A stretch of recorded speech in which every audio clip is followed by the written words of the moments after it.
This program features live coverage of an African safari and may include animal kills and carcasses. Viewer discretion is advised.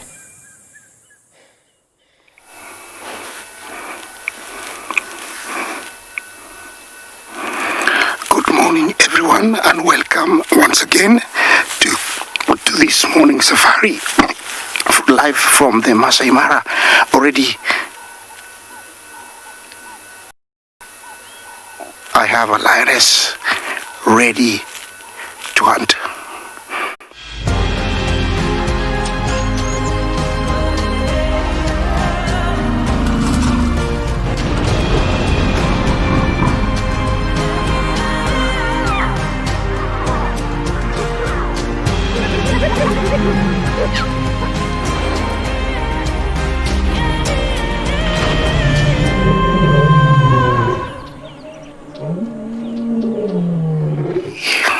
Time to be on live safari once more, and this morning we start with an epic start.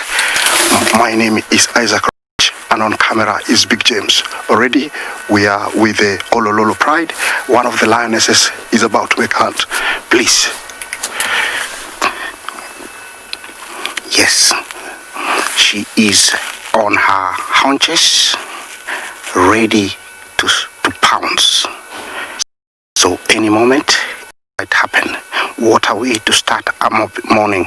Remember to engage us on hashtag CGTNWild or hashtag Wild Earth. I'm so excited to actually speak, but what a way to start a morning. Remember, this is coming live from the Masai Mara. Over here, the temperatures are about 18 degrees Celsius and about 63 Fahrenheit, so it's quite perfect. No wind, as you can tell. The grass is not moving, and she's just moving ahead. Anytime it might happen. Please allow me to speak less and let the actions work. I don't want to attract any attention, so I'm gonna stay quiet and leave you to enjoy to it.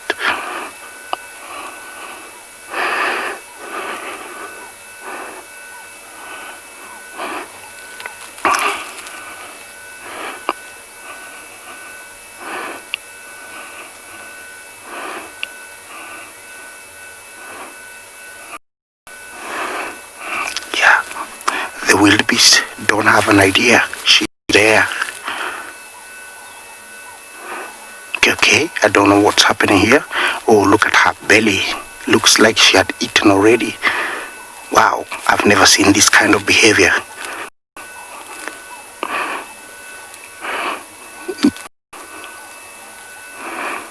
Yeah.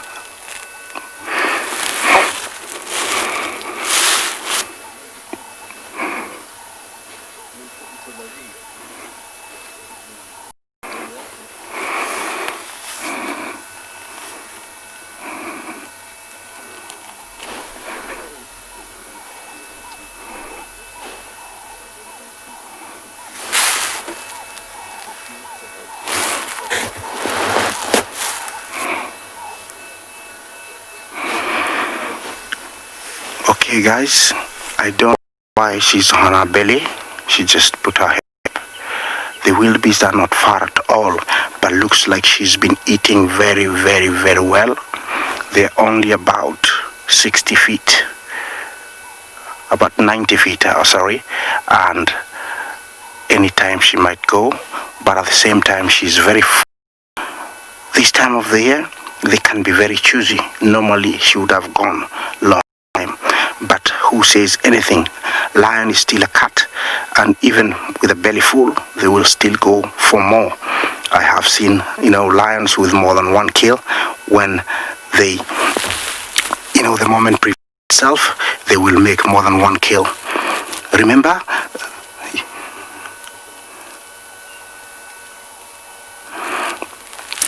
yes, we are on the migration time, and as you can tell, there's plenty of young ones with very interesting looking horns. They eat those those ones were born in February, and so they are making their first migration or maybe their first journey to the Masai Mara. This is part of the experience they go through, going through tall grass, and also being, when they get ambushed. This is part of all learning. Look at that little guy. Can you imagine if he knew the lion was there? He would not be there. From the southern plains of the Serengeti, over 1 million grazers move northwest through the Western Corridor, gathering along the banks of the Grumeti River. Once the chaos of the rut comes to an end, the herds gallop north once again. In time, more than 2 million animals amount to feast on the abundance the Mara has to offer. But the reward of the red oat grass does not come easy. The zebra vanguard is the first on the banks, taking the plunge into the treacherous Mara River in order to reach the untouched long grass plains on the other side. Not only must they face the turbulent waters, but also the crocodiles, gliding through the rapids in anticipation. Then comes the body of the migration, the thundering herds of the white-bearded wildebeest, with their bleats echoing through the landscape while in search for greener pastures. Hunger, so too are the lions of the Mara who patrol the banks of the river. The risks are known, but the herds are determined. All must make the leap. Some will fall. For the survivors, the lush greenery that awaits is bountiful. And then, as is nature's way, it comes the time to cross the river again as they continue to follow the life-giving storms and nourishing plains.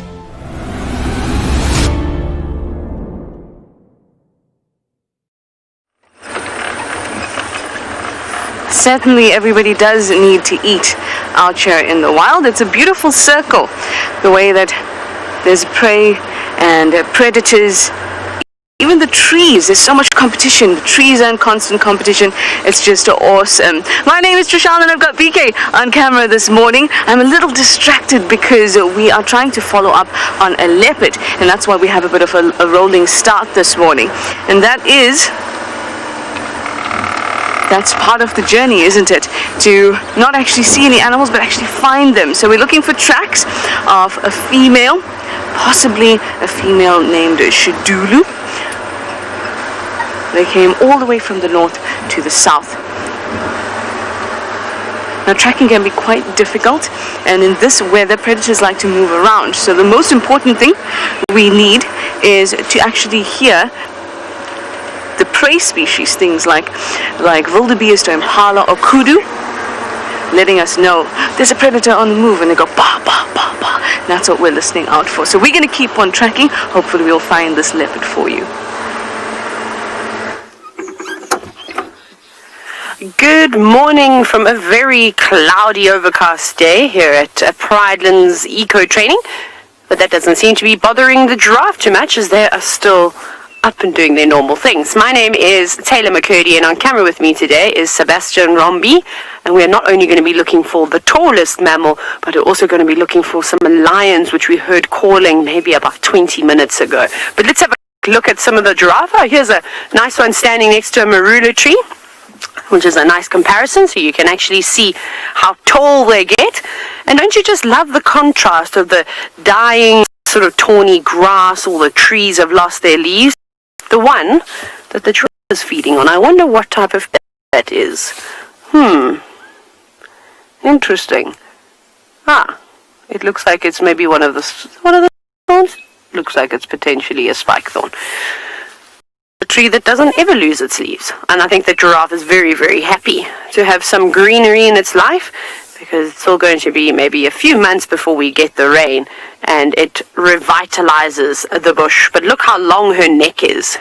And if we watch very carefully, we might even be able to see her swallow the ball of cud, or the chewed up leaves that she's eating. Let's see if we can see that, because that could be quite cool. Yes, giraffe are magnificent creatures, and especially when you get to see the peristalsis, sort of the movement of the food going up and down that very, very long neck. It can actually be quite comical, but maybe not today. Maybe we're going to have to wait for it to regurgitate some partially digested food. But we know what these giraffe are, so we can always come back at some point and see what they get up to. They might even go in for a drink. They're not too far away from a dam. All the birds are just starting to wake up. Starting to hear more and more tweets and twitters in the distance. And I'm probably going to sit quiet now to hear if we can hear those lions.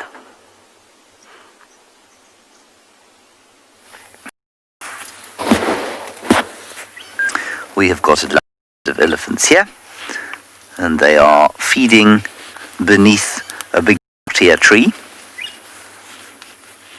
And there's a little one, two very little ones, and then the rest looking after the little ones.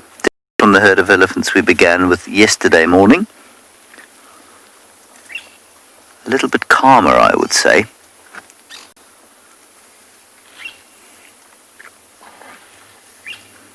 And they're kind of mixing their feeding between trees and grasses. That little one sampling all sorts of different foods as he transfers from a milk-based diet to a diet based on just about any vegetation that there is out here. It's important to remember that their feeding is not indiscriminate. They don't just eat anything. They're quite selective, although they have a very wide variety of food. Kevin, yes, elephants do tend to be left or right tusked, that you are left or right-handed, and you can see that quite often in older elephants, because what happens, one tusk wears down than the other, and some tusk breaks. But I don't think that it's a case of them being unable to use one tusk or the other. They just tend to use one more predominantly than the other. So if the dominant one breaks off, there's no reason that they shouldn't use the other one.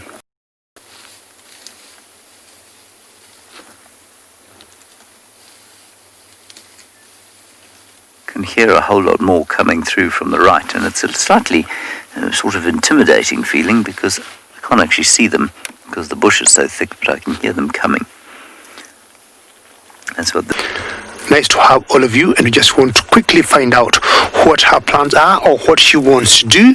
But I'm thinking she might be looking for some breakfast. So she's in that tall grass there that we call the elephant grass, and luckily James was having a young elephant eating grass. Not sure what type of grass she was eating.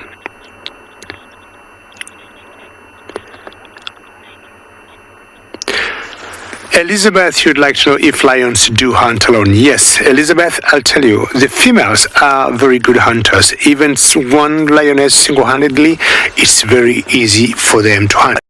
In general, Elizabeth, I'll tell you, they always go as a pride because, of course, it's a lot easier to bring a prey down if you get 3-4 lionesses going for big animal, for example, a buffalo. Well, one lioness, Elizabeth, can very easily go for a zebra or for a wildebeest. They are very good hunters. Males, Elizabeth, very unusual to see a single male making its own kill unless it's hunting a prey that, an old buffalo or a sick animal like a zebra or a wildebeest. But in general, lionesses are very quick and will just do the chase or lay ambush and bring down any prey of some sort, be it a zebra or a wildebeest. Well, I'm very close to the Mara River, and what I want to do is just to get there. Oh, she just came out again from the grass. Oh, there she is. There are two of them, and this particular pride belonged to a pride or a group that we call the pride. The two sisters normally. So we had seen the sister earlier. The sister is in one direction. I would say about 100 meters from where that one is. Sometimes they'll just browse in the grass, looking for small little things. Not once we have seen lionesses even eating chicks, or the grass, for example, guinea hens, should they find some, or many lapwings that will always hatch on the ground. We have always seen them browse the grass. If they, for example, get a scrub hare that is hiding somewhere there, it will quickly go for breakfast. Now, the tree line that you see there, that is the Mara River, and that's basically my destination today. I'll hang out around that area and hopefully we might see some wildebeest coming to cross. Yeah, that's her there, slowly weaving in the grass. So I just want to move forward in front of her and maybe go wait for her in the river. You never know what plans she got. Hello guys and welcome. What I've just done is I've driven far and turned the vehicle to face a different direction. The main reason is I want it to be as natural as possible. So now we're almost about 100 meters, which is 300 feet from where we were before. You can see we have moved, and the main reason I wanted is not to attract any attention, so that happens naturally. I'm all alone, but you're seated back, back there. You are with me. Thank you. So I'm sitting here. The beast are starting to back towards the lioness. One thing I realized is she has made a kill during the night. She has eaten almost half of it. That's why she had that full belly. But it doesn't mean that she won't go. Yes, I'm talking about you, lioness. So she will need to have the wildebeest as close as possible because she's already tummy full. Remember, this is coming live from the Mara Triangle in the Masai Mara. This is migration time, and it is like Christmas for these lions. Look at that, we have moved quite a distance. We want it to happen as natural as possible. Anything happening, we won't miss, because Big James is tracking everything with his, big lens. Look at this. They're so oblivious, they actually have no clue what is just about to hit them. Just milling around. Remember, they arrived here last night. They are moving closer and closer towards their destination. This long grass is what attracts them, and they're having it big time.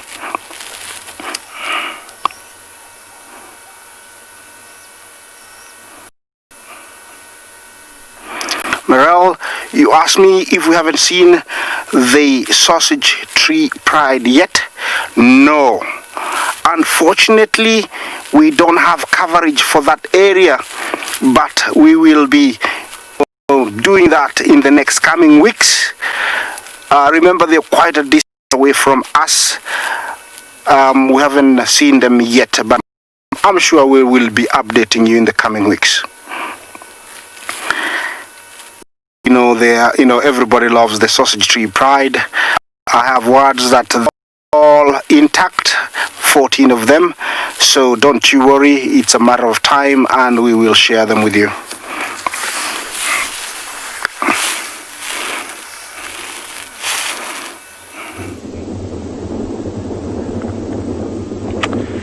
So before they see all of the prides in the Mara, we are here on and beyond Ngala this morning, and welcome to all our viewers.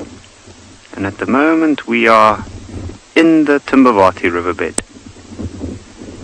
And as you can see, no immediate sign of life. Good morning, I'm Yapi, and behind the camera we have Gerrit this morning. And we're currently busy checking the riverbed for any signs of any animals, elephant, maybe some lions. The lions were in this area yesterday, and we're hoping that we might be able to pick up on any signs of them. It's a bit of a windy morning this morning, and a bit of an overcast day. We even felt a drop or two earlier, so it's a little bit cold for animals, and I think because of that it might be slightly more tricky to find animals this morning. So I think we're going to continue and head up the bank and check the floodplain areas nearby.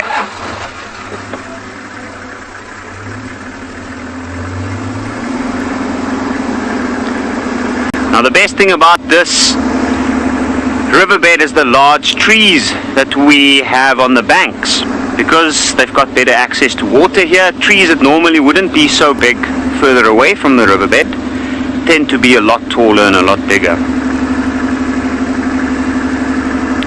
So myself and Gerrit's going to continue, and we can hopefully pick up on any signs.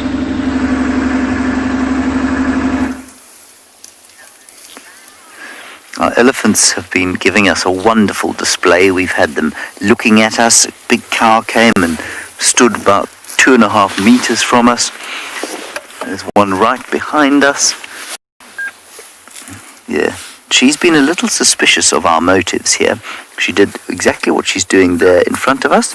Then she went to the side and did the same thing and has now gone round the back. And when an elephant opens her out like that, she's indicating, well, I wouldn't say outright distress, but she's certainly indicating that she's a little bit suspicious of what we want here. But the rest of the herd is unconcerned, and I suspect it's because the others are sitting so close to us, some of the youngsters, that she is indicating her displeasure. It may well be at them rather than at us.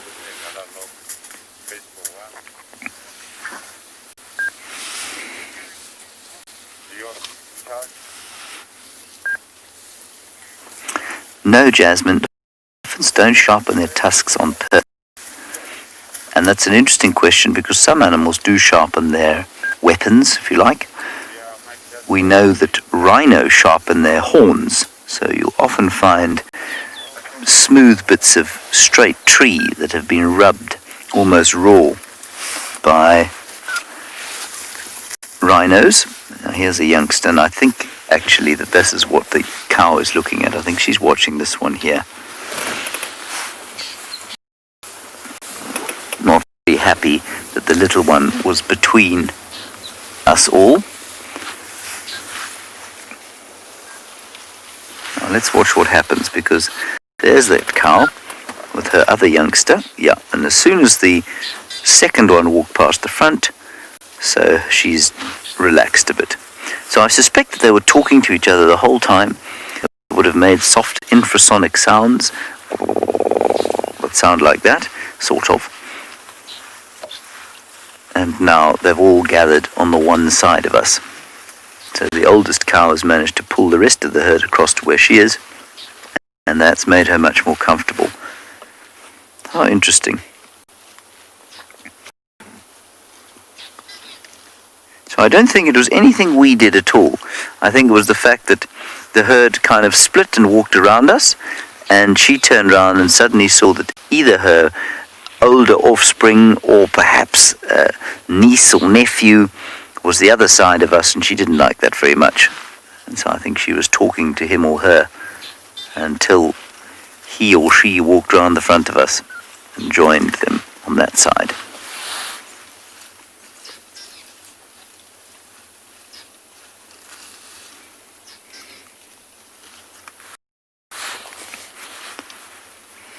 You can see it's all very calm, very peaceful. And you know, if you're feeling a little bit rough, upset, sad, miserable, tense, being around elephants can often be the soothing balm that'll make you feel better. They're so to be around.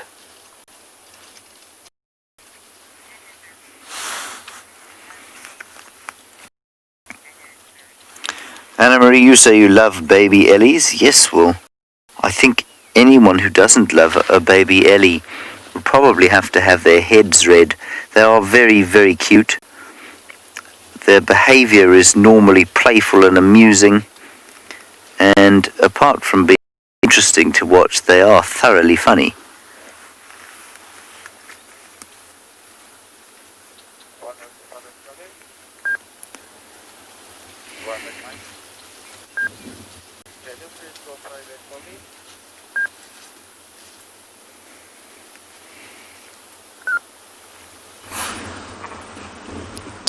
And now we are looking at some impala through the long grasses and the trees.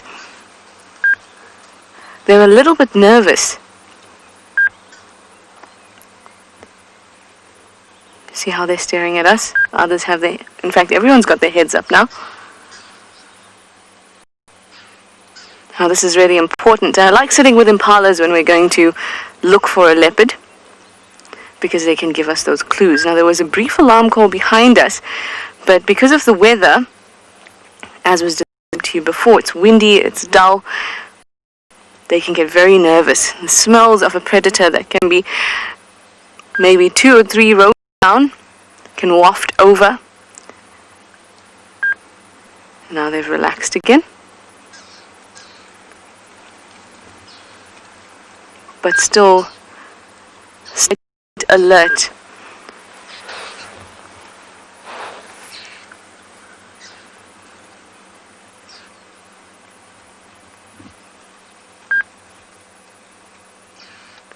I'm sure this leopardess is close by. We heard an alarm call behind us.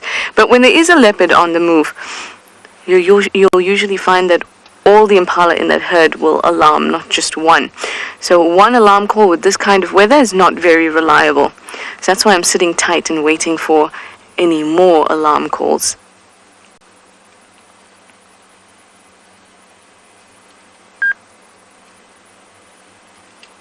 This is a bachelor herd. You can see they've all got horns.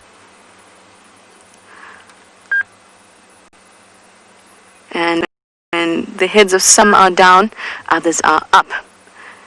Because nobody wants to be breakfast for the leopardess we're looking for.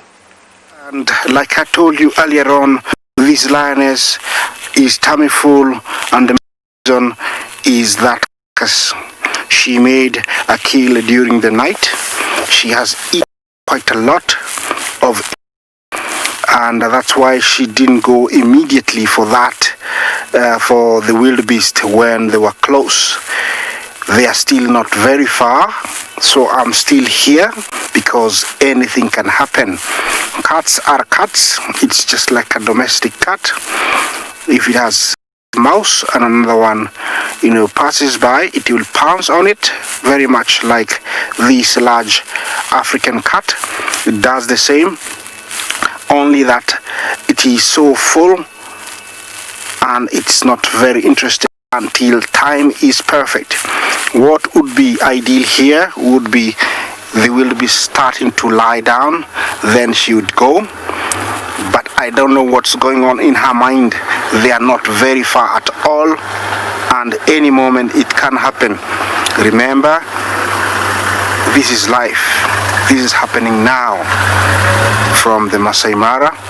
Look at the wildebeest. They look like they know something is there.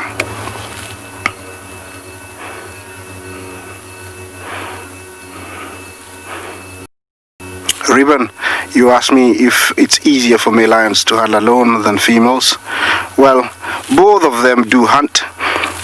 They have been believed not to hunt at all, male lions, but I have seen them, hunting many times. What happens is, after they are kicked out at the age of about 3 by the main male and the females, become nomadic, and during this time they are they hunt for themselves. They go for big and slow animals like giraffe, buffalo, hippo. Usually it's better if they are in a collision. So they do hunt. It's not easy. They are also needed, when they're in a pride, to help bring down big animals like buffalo, because they are much heavier, almost twice the size of females. So it's a myth. It's not true that lions are just lazy to hunt. Yeah, look, this is the beauty of Masai Mara. You're looking at wildebeest, and on the same frame there's an elephant across the other side. Yeah, so it's amazing, what is around and what you can see. I don't know what I'm thinking. It still might happen.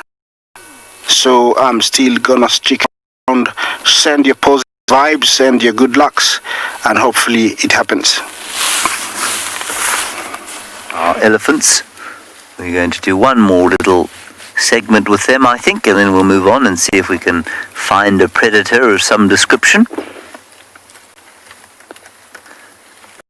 It's just so nice having them out in the open.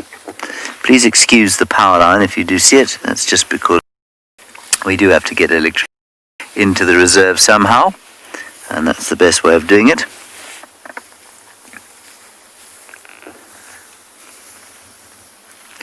Now please do talk to us, remember, using the hashtag CGTNWild or the hashtag WildEarth on Twitter. We'd love to hear from you. You make some peaceful cut lines of Now this whole herd is sort of moving towards the north. I think they'll probably graze through these clearings for the next maybe 2 hours before finding some water eventually.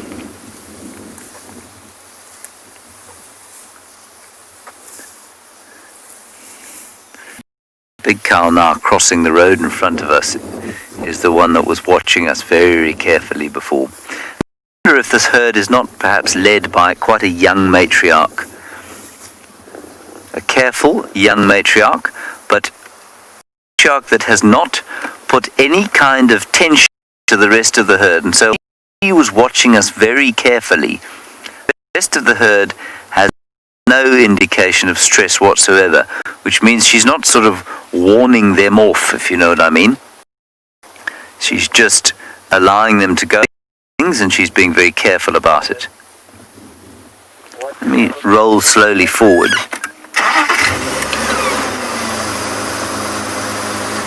As we enjoy them.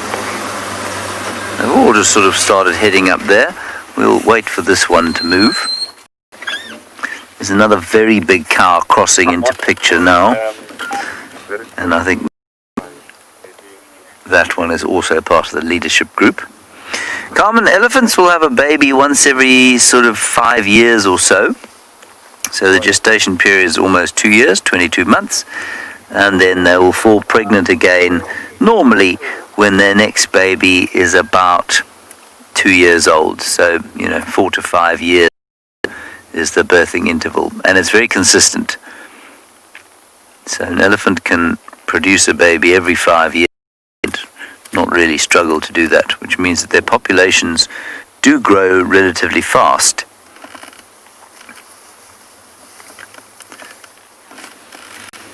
Let's drift forward slightly.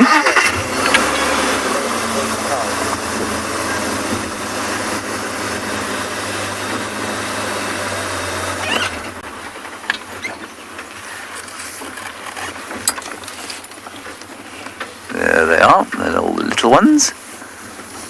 And they're being accompanied by a fork-tailed drongo. Can you see the black bird there, Theo? There are a couple of them. You always find birds, starlings or drongos, or sometimes even hornbills following along with the herds. And that's because they're hoping for insects that might be kicked up or disturbed by the feeding or walking of the elephants.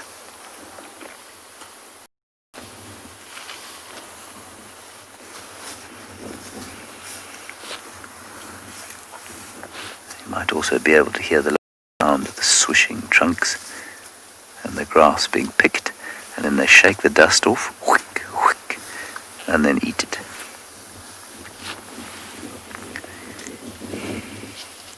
This one is trying to get his full teeth around a greenish sickle bush. I think it's a sickle bush, might be a sour plum. Can't really tell from here.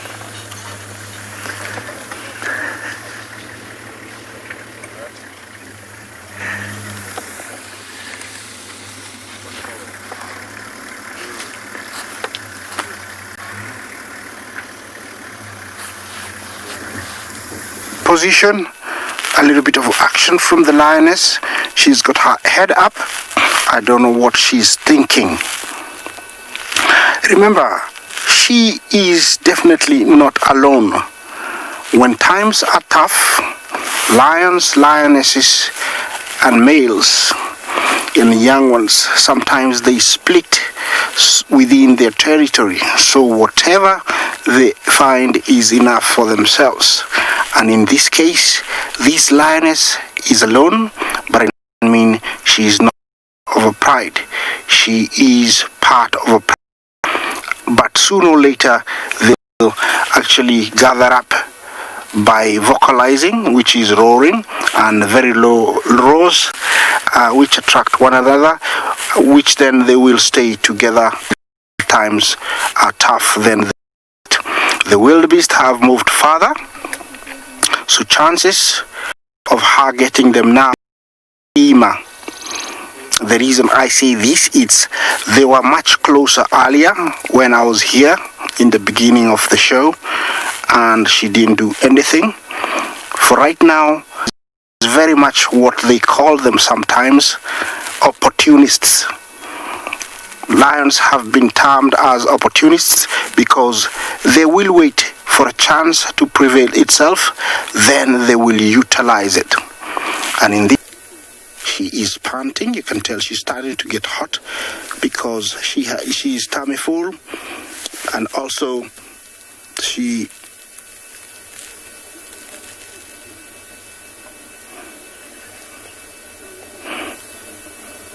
Keith, you asked me if this lioness would be able to bring down a wildebeest by herself. Of course, that is a piece of cake for a lioness. They are very strong and very fast, and wildebeest is a good size for her. I would say the biggest animal that she cannot bring down is a buffalo or a giraffe. But a wildebeest, a zebra, topi, those ones she can bring down with ease. The wildebeest are getting deeper into the bushes where it's actually much more dangerous, but it's like they know there is no danger there. That's why they're very comfortable.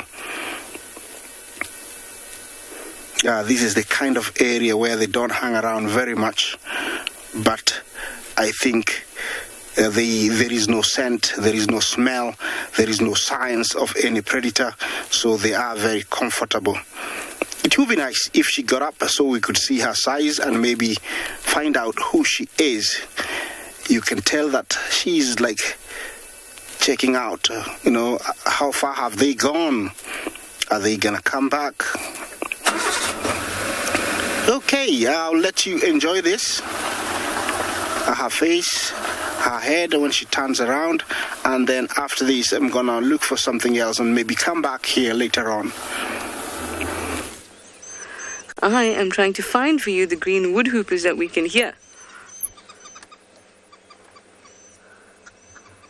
There we go.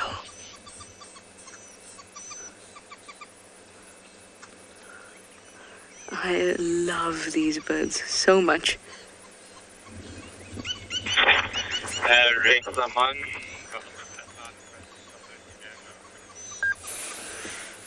think there's quite a lot of nice birding going on here. So here we have the green woodhooper. It loves larvae. So you'd see it along the branches of trees, knocking at the wood trying to get larvae. In fact, very similar to what a woodpecker does.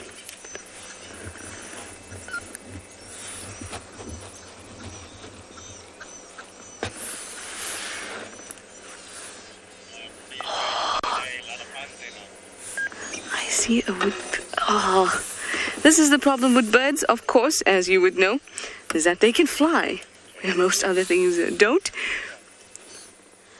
And before you know it, they're out of your view. I see. BK, there's a grey-headed bushshrike just off to the... This is very difficult. On the same tree that the green woodhooper was on. Yep, that's the one. Somewhere there. Where have you gotten to? I'm gonna try and just roll forward a little bit. If I start up, they'll all just move. And of course my vehicle doesn't want to roll.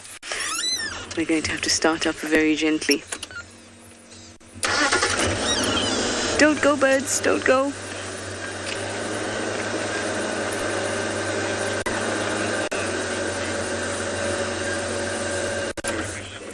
Let's just watch here for a moment.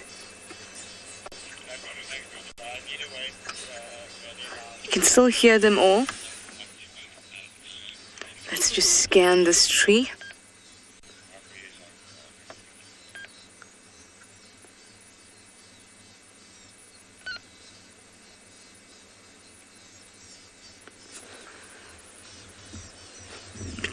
Hear a whole lot of them.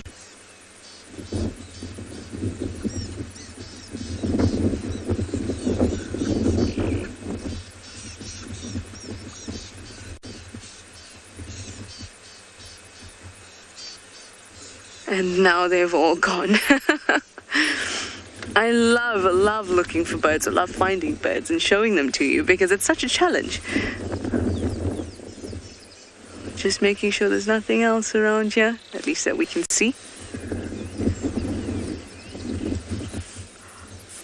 Not. All right, well, the dam is right over on my right. So I'm going to pop there and see what's a crack-a-lacking. Good morning, everyone. This is Dumi from NBO and Pina Private Game Reserve. Craig right behind the camera. As you can see, lovely sighting with the 2 lionesses with 5 cubs, which is amazing start in the morning. It's a beautiful day. They're just starting getting mobile now. I'm not sure how far they're going to go. Look at these cubs running over like that. Yeah, it's quite interesting to see that. Look, that lionesses look very quite thin. Oh, look at these cubs that are running towards us, playing just like that. This is the most important for them to do, because what is happening like now, as you can see, they're just teaching themselves to run and to defend themselves whenever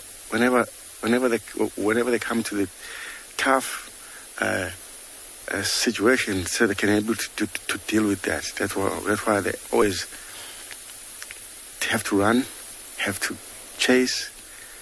There's so many techniques they can learn by doing this.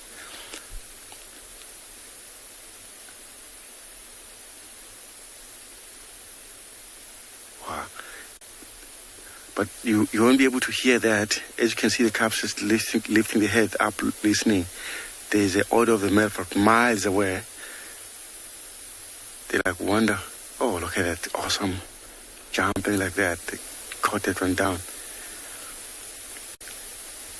But the 2 mothers, they just went.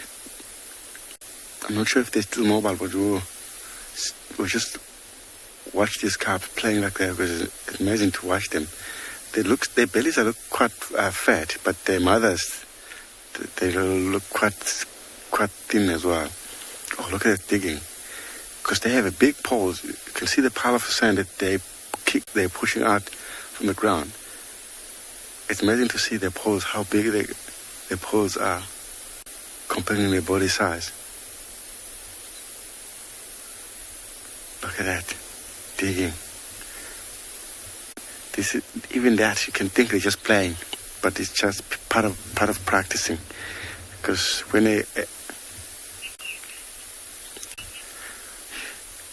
they're older, they'll be able to dig. Sometimes you find them digging water. So we'll just sit here and wait and see what is going to end.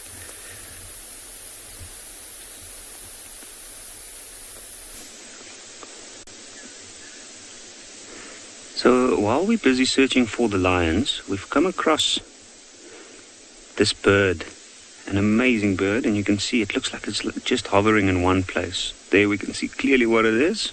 Black tips on the wings. This is called a black-winged kite.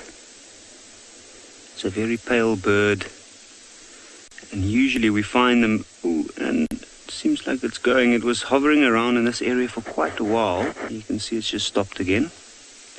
Now this area's got some nice open clearings, grassland, and that's usually the areas where we find them. So while we're looking for lions that move in similar areas where it's a little bit more open, looking for large grazing antelope, this little bird is looking for any rodents that might be hiding in between the long grass here. And then what it does is it have that distinctive hovering behavior that it does, where it will just stop above an area, might have spotted something, have a good look, and then it'll strike down from there. How amazing is that?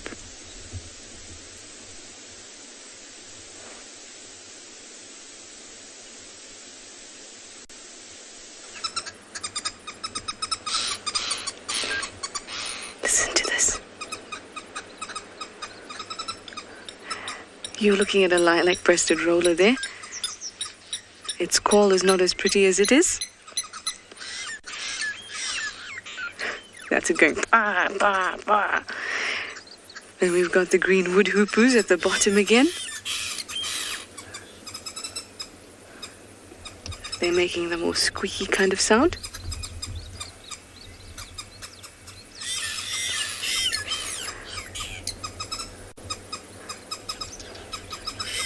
Lots of birds here that I can actually show you, which is great.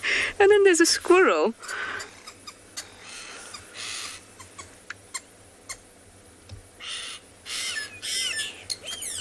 Indy, you'd like to know what makes the feathers look like that? That is an excellent question, and actually a better example is to look at this Burchell starling that's on the ground here, which has the same effect on its feathers.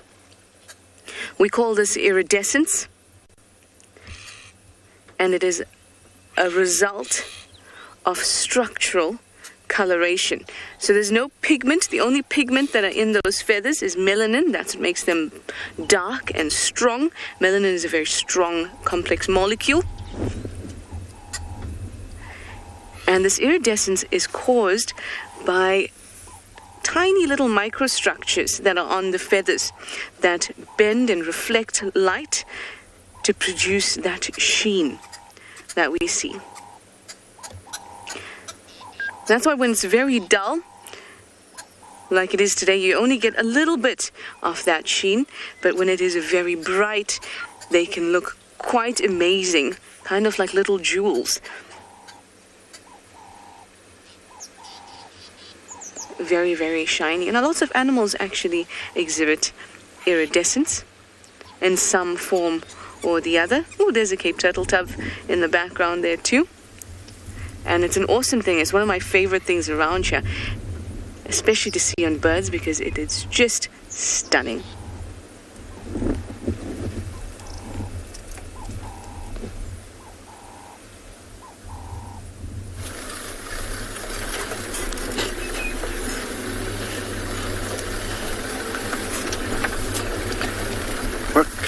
Welcome, guys.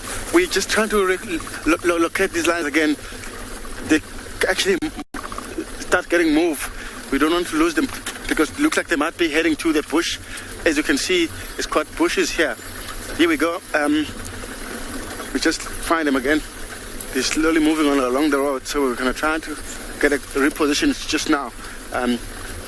Looks like they must be trying to find something into this kind of bushes. As you can see, it's quite a lot of trees, but they're walking along the road.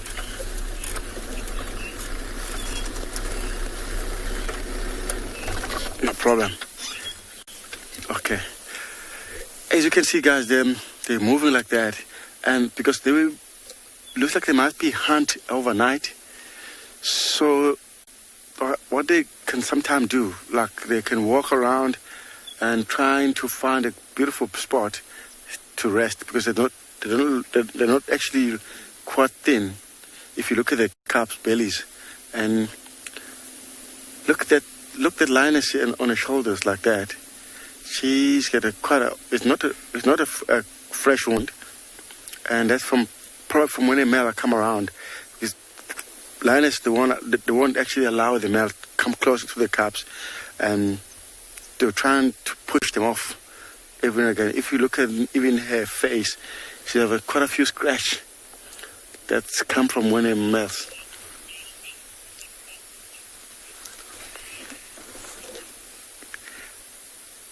Okay, if you look at this one now, yeah, trying to look closer look on the shoulder when I was pointing area.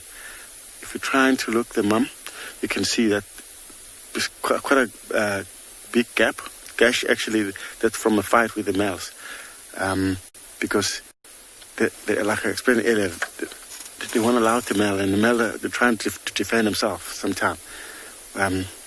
Because of these calves, they're still small. Look how fluffy they're coat. Quite interesting to see that. Normally you see the calf with a spot, but these guys, they don't have so much spot. But also that's depending from the genetic. Okay, we were trying to follow them. As you can see, we just lost them now. It's quite a thick bush. We're still lucky we still have them walking along the road. So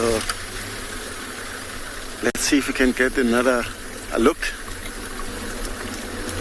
Here we go. Okay, as you can see, they're still like moving along the road, and we will stay with them, see how far they go, because they must be still hunting.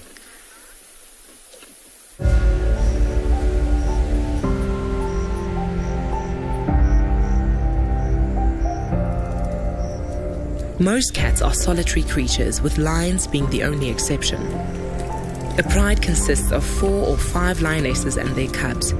The whole pride will protect and mentor these youngsters, often carrying them off and saving them from their own curiosity.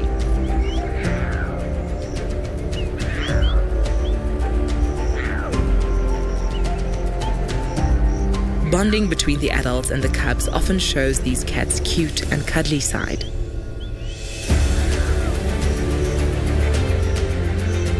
Contrary to what popular culture would have you believe, male lions are not part of the pride and live in coalitions.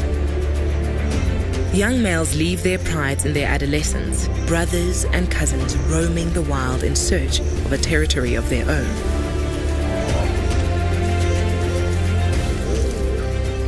In time, the males settle and look to fortify their feline lineage. Although lazy when it comes to finding their own food, males have an endearing bond with their cubs.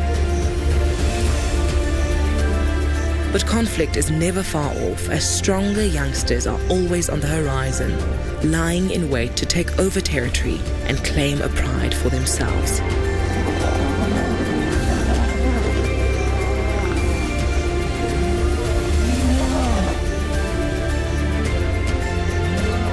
It is an awful sight, but pushes the females of the pride into estrus, allowing the incoming males to state their claim and further their own bloodline.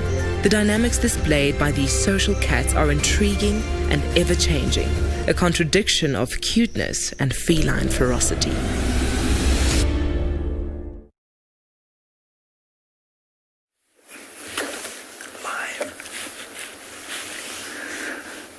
Amazing stuff, those lions, and really just great fun to get to know the different prides in an area and learn the dynamics and the individual personalities. Here we've got a herd of impala, and one of them has got a nasty injury on it. I don't know what's happened there.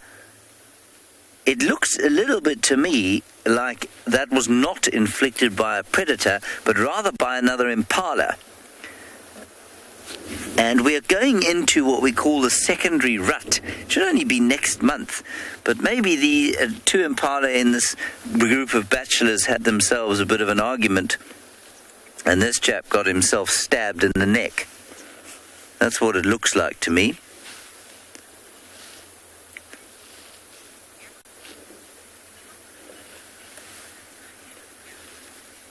Hello, Yaku. An impala can run probably at around about 70 kilometers an hour, which is pretty quick. I'm sure you'll agree. You might even find it's faster than that, but I would say around 70 kilometers an hour. It's actually quite difficult to calculate, because to make an impala run in a straight line for any length of time and then time the speed that it's going is very difficult. But I would estimate around about 70 to 75.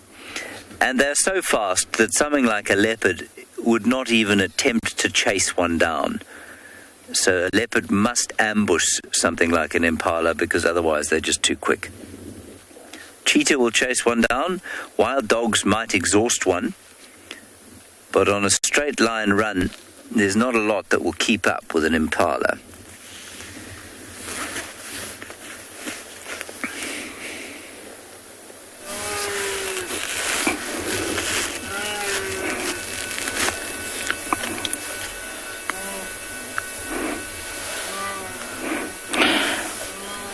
Okay, back again, and they're facing away from me. We've just been watching somebody who had lost her mom, desperately calling.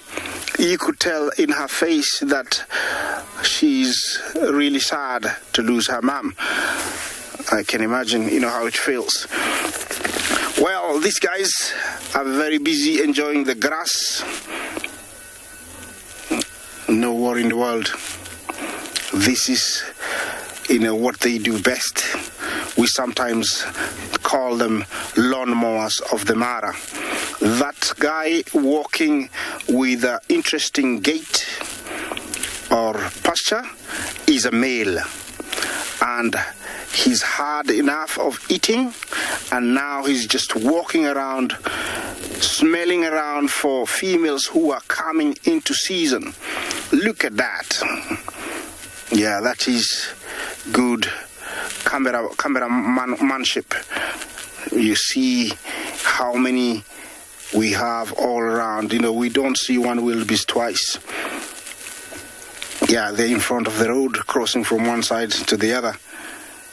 Yeah, this time of the year, there will be a lot of mating, and especially a day like today, when it warms up, you will see a lot of mating. So we are gonna see that later on. Usually they prefer when it's warm.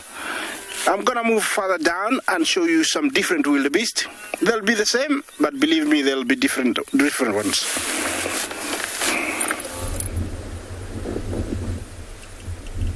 Well, I'm showing you some zebra, but it's going to be a very brief appearance because they are wild dogs. Okay, let us go. Wild dogs are on the southern boundary, which means that we have to Ferrari safari.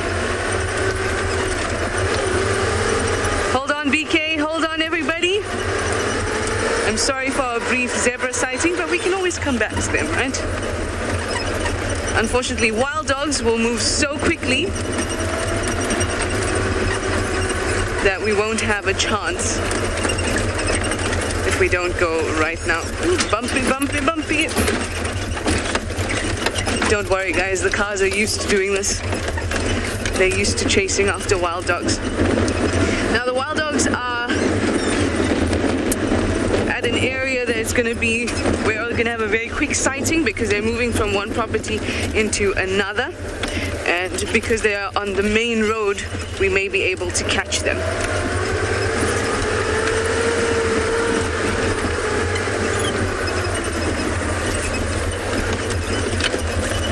But even the most fleeting sighting of a wild dog is good enough for us, don't you think? So this is the southern boundary of Djuma.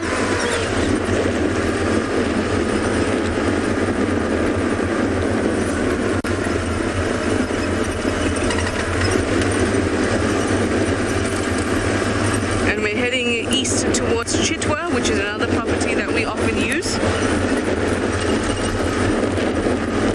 And I can't hear a thing because of the wind.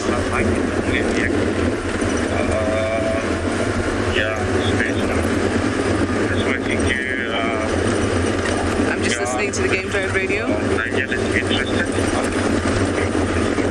So this is how we all communicate through the Game Drive radio, because obviously we have a large area that we're working.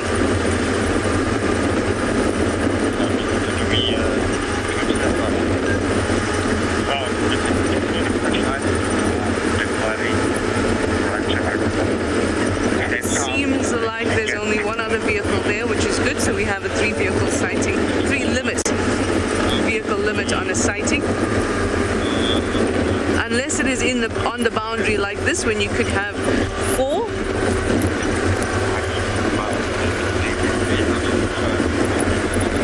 Alright, we're in the right area. Hopefully the next time you see me, it'll be with some doggies.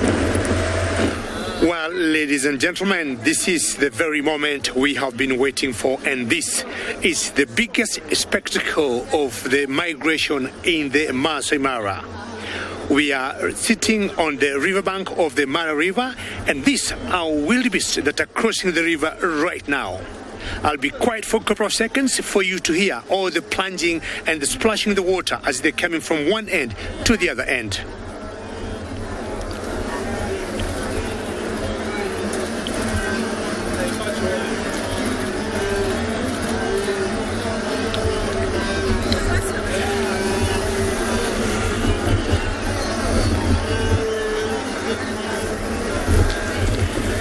This is the most special moment of the migration of the wildebeest in the Masai Mara.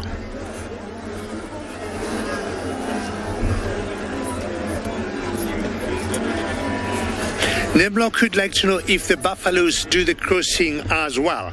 I will say no, they do not do the crossing as the wildebeest do, but we have seen buffaloes just crossing the river from one side to the other, but they do not cross like the wildebeest do in their hundreds or thousands.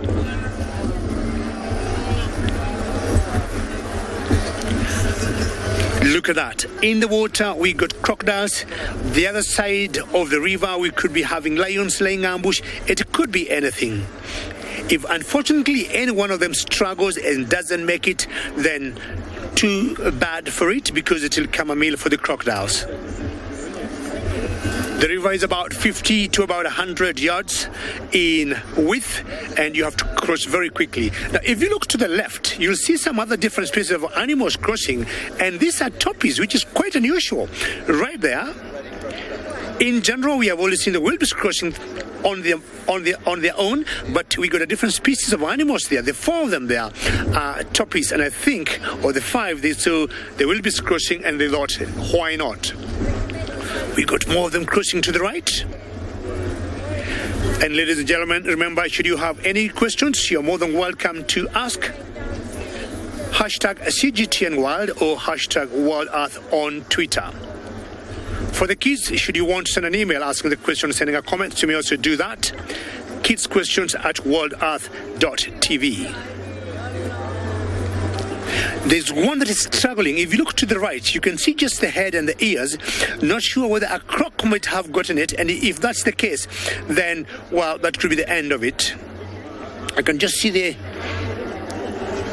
ears or the head of it, and we could be having a croc maybe holding its leg.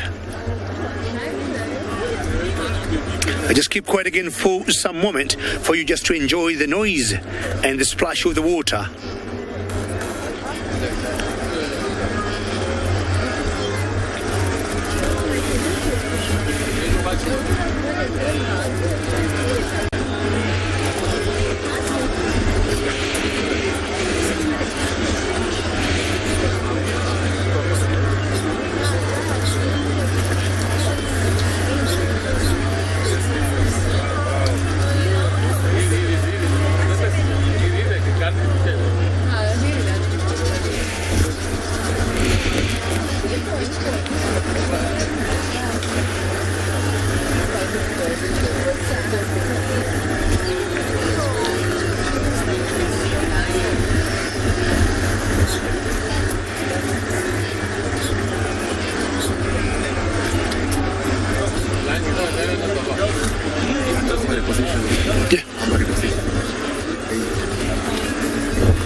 Songenyum.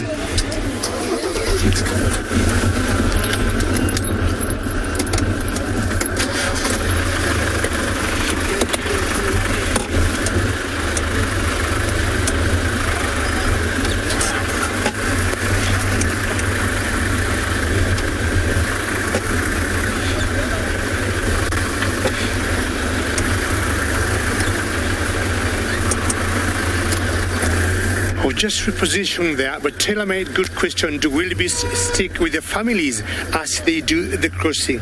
Yes, among most herbivores or antelopes in the Masai Mara, they always got small clusters or small tribes amongst them, and they always stick together.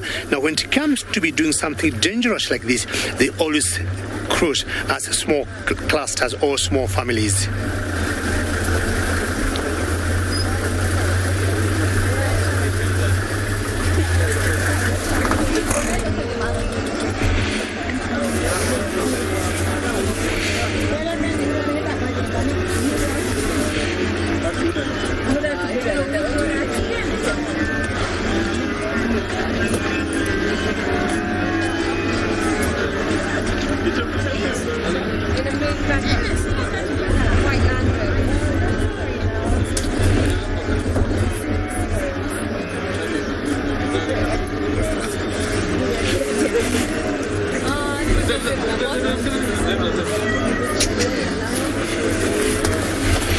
Some people this is wonderful. So this has been very exciting. We got some zebras. Not sure whether Bungay going to catch them. If you look to the left there.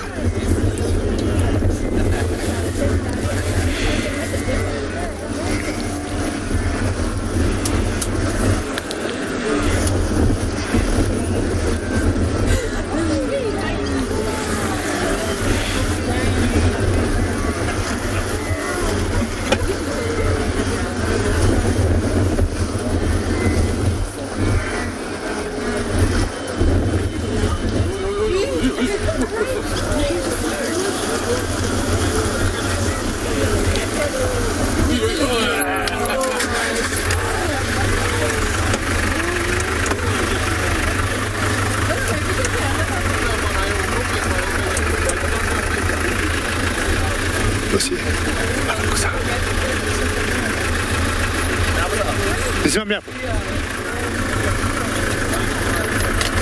Mweneo kill Bungay. Kushoto kuna kill pale. Bosie.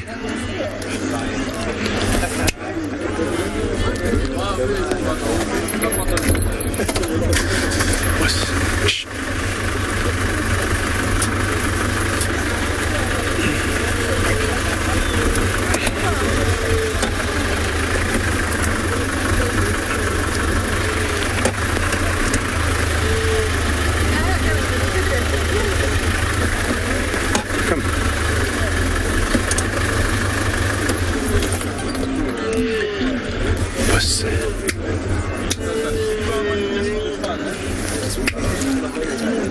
Boss. Kidogo tu 1 minute. Kidogo tu jamaa 1 minute. Namwambia songe.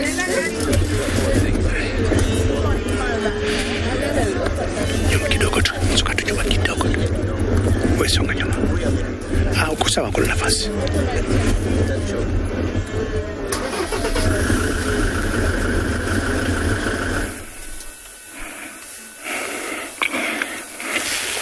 Welcome back, guys, and more wildebeest, different position, and these guys looks like they are on a mission. They have been walking for the last 2 minutes. I arrived here, and they have a mission. They are going down to the swamp. That's the direction they are going. I think the swamp is going to be choking with them. The grass there is much softer. There is water. So it's a good place to be during the day. And everybody is headed there. I think they will deplete the grass there. And they might even dry up the swamp. I will be catching up with them later on to see what's happening up there. This is typical of migration. We call them wasafiri, which means travelers. When they go like this, wasafiri is Swahili or wahamiaji. It means, the migrators. Here, one starts walking and everybody follows. It's very quickly that they wear the grass and they form these web-like tracks because they crisscross. Running after the waterbuck. Hello, puppy.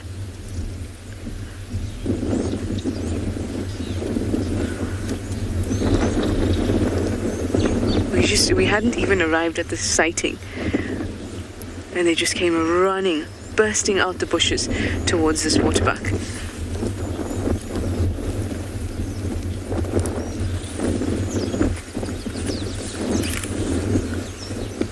Awesome stuff.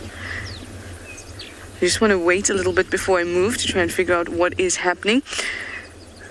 The pups are around 2, so I don't want to move too fast until we figure out exactly what's going on. Definitely don't want to disturb their hunt.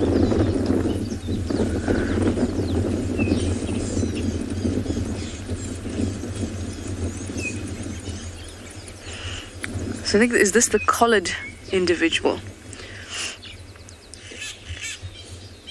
So I think this is the alpha female that is collared. Alright, it seems to have calmed down just a little bit. Let us move. Oh, on the move again. So I believe it's 7 adults and 12 pups in this pack. There they go. Alright, let's try and position. They're scattered all over the place, so let's try and get the best view.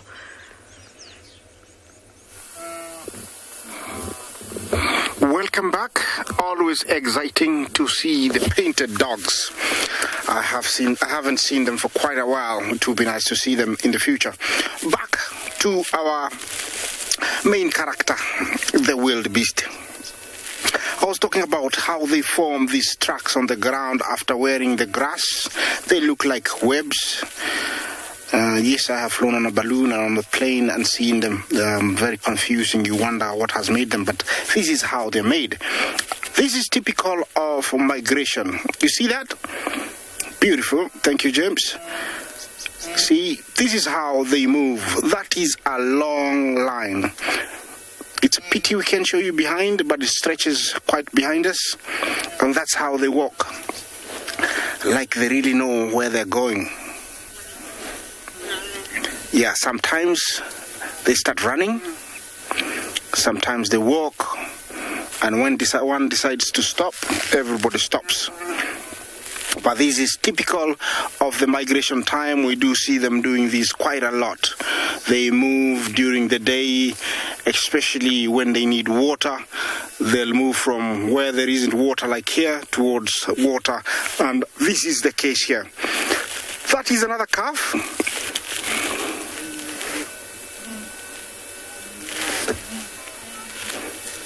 Lisa, thank you for your comment. You say it's a beautiful landscape and sighting. For sure it is. It's one of a kind. I'm very happy to be sharing this with you. Remember, this is coming live from the Masai Mara, a beautiful place called the Mara Triangle. Yeah, if you want to talk to us, hashtag CTGN Wild or Wild Earth. Yeah, that is where to talk to us. I meant hashtag CGTN Wild. Yeah, it's not gonna stop. It's going on. They have decided they want to be walking. Look at that. Keep coming more and more and more.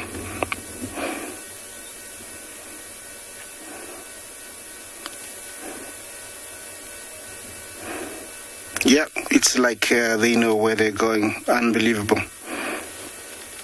But, you know, in a while they might stop and turn a different direction. That's why they're called wildebeest. Look at that. They have started turning right now. This is why, you know, they're so, confusing. Yeah, they were coming straight towards us. Now they're turning right.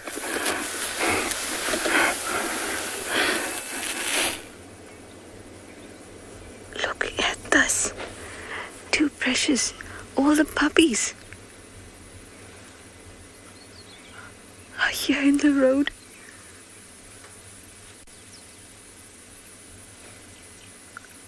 Amazing. They are too cute. All of their little ears popping up.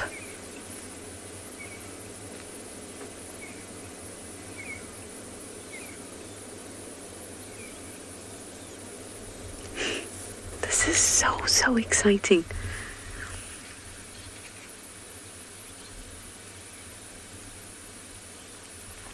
So how about we...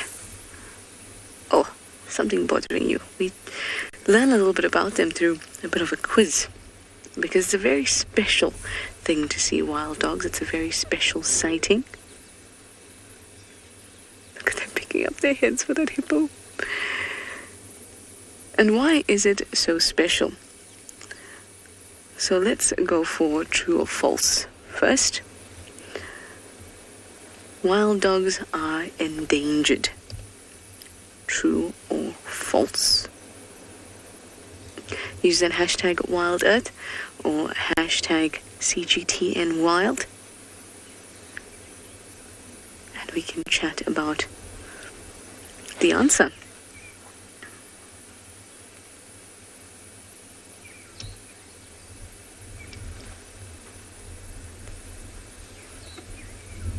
Now, from what I understand, there are 12 pups in this pack.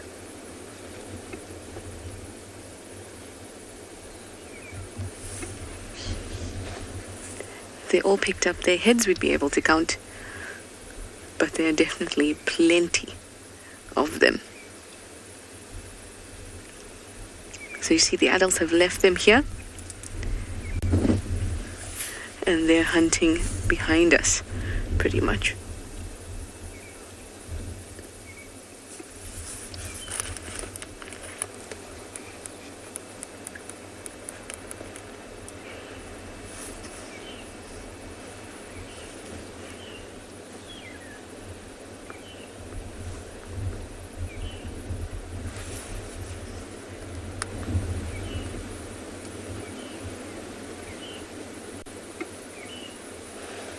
It's just a little puddle of wild dog pups, and I am ecstatic to share it with you. So, get your answers ready. Are wild dogs endangered? True or false? Hashtag WildEarth, hashtag CGTNWild. Is a little primate sitting in a tree enjoying the fruits of the jackalberry tree. So this is the vervet monkey. And this tree, strange tree in many respects, is coming into fruit. And I say it's strange because although it's coming into fruit, you can see that its leaves are starting to yellow. And unusually, it's going to lose those leaves as spring comes.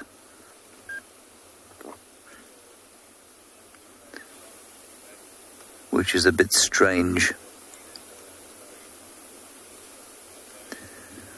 This fellow seems to be on his own, which is very odd. They normally occur in fairly large troops. I've seen one other in the area now. But you would expect the entire tree to be full of little monkeys looking for sweet jackalberry fruits to eat. But this chap is on his own. He might be a dispersal male, so a male monkey who is moving from his natal troop to another troop to live in. Definitely a male, you can see that from his bright blue testicles. Giving rise to his Afrikaans name, which is Blauwap or blue ape. And although biologically incorrect, it's not an ape, it's a monkey. It is very blue around that region. Just amazing to watch them move in a tree. Now, the other fascinating thing as we see if he comes out again into the open is the way that he views a human being. You and I both know that that animal is completely safe from a human attack. He's there down on the ground. He's come down. Totally safe from a human attack in a tree. But if a human being were to walk to the base of that tree, the monkey would do his best to get out of the tree. It's just gone up, halfway up that tree. He'd do his best to get out of the tree and away from it, because he sees the human being as a tree-climbing primate predator. And I'm not entirely sure why that should be the case. So although you and I would know that he'd be totally safe in that tree from us, he feels unsafe because he would think that we could get up there and get at him.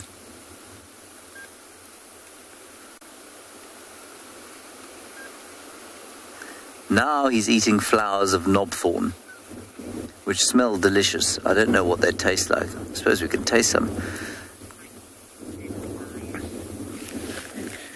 No, Neva, I've never heard of any alliances between monkeys and lions. Lions will eat monkeys if they can catch them. And so you'll find monkeys will alarm call If they see lions, they'll be very upset. They do not like to be around lions. Oh, he's loving those fruits. Not fruits, flowers, sorry. I think I should taste one myself.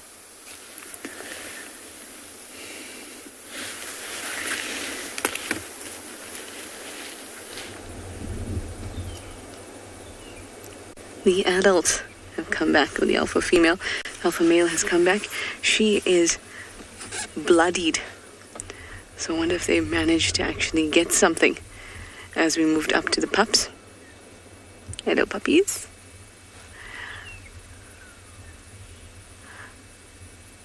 Lovely. Oh, this is very exciting. Now I have a few answers to the quiz that I just gave you. I said, are wild dogs endangered? Natalie, Jay, and Kate say it's true, while there were two others that said it was false. Sorry, Rebecca, I'm just listening to the Game Drive radio. Like I said to you, this sighting is, one, sensitive because there are lots of puppies around, and two,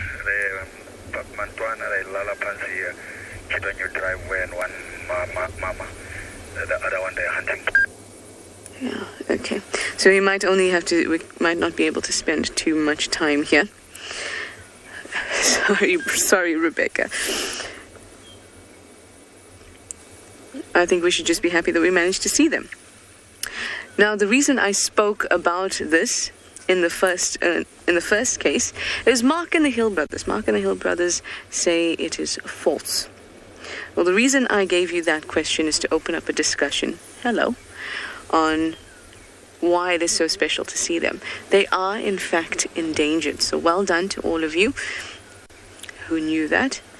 They are very much endangered, and you don't see them very often. We have been spoilt with wild dog sightings here on Djuma or in Chitwa, this area that we are allowed to traverse. And sometimes it's hard to believe that they're endangered, but they certainly are. There's only about 6,500 adults in the world, and maybe only 1.5 of those are mature. That is, that they can reproduce and contribute to the population. And they've been endangered for a long time, for the last 29-30 years. Randy, you'd like to know if a pack could take on a lion. There are a few things that wild dogs will shy away from, and lions are one of those things. But wild dogs are ruthless, make no mistake about it. They're absolutely ruthless. So if they find an injured lion, a sick lion, a lion that is in a position that gives the wild dogs the upper hand, they will attempt to take it. Wild dogs have the advantage of these bodies that are built so athletically. They look like they could just run and run and run and run. They're slim and streamlined, and they have magnificent teeth, and they have all those things going for them. And that's besides the fact that they work in a pack. Something, or at least no other animal besides maybe wolves, have developed such a pack mentality and such altruism as wild dogs have, and that is the advantage that they have out here in the bush.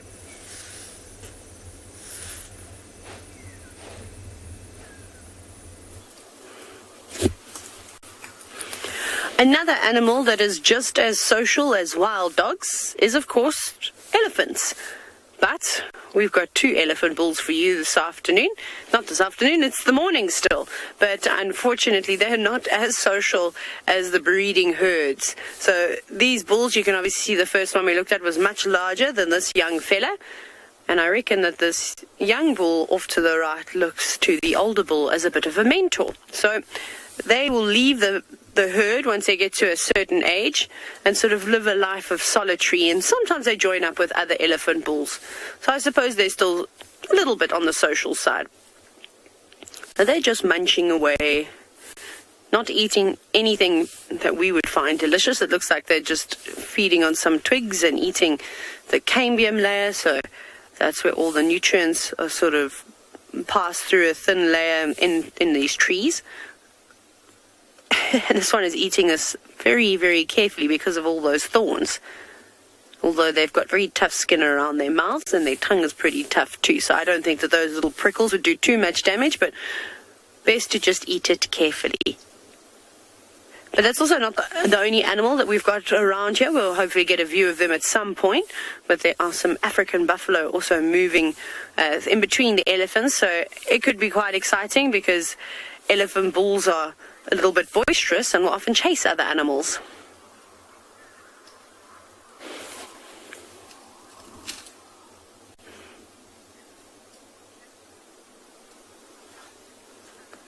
Cave flow fly. I don't think the elephants have a filter inside their trunks. It would be quite nice though, because as you said, it would definitely filter out the dust. But I think they just get so used to it, and they need to use those trunks to actually suck up water to put it into their mouths. So they don't drink water through their mouths directly. They use their trunk as sort of a straw, but not a straw that you can pull through all the way. They suck up a couple of liters of water and then they squirt it back into their mouths. But that's essentially an extension of their nose, so you'll eventually get to the sinus cavities if you went all the way up their trunks. So no filter there, I'm afraid. Sometimes you'll see them, they'll almost looks like they sneeze and they'll spray lots of dust outside their trunks, but I think they get used to it over time. You can see that trunk, they're working very hard trying to find only the best of the sticks to eat. But we're not going to go anywhere. We're going to hang around with these two elephant bulls and the buffalo and see what they get up to.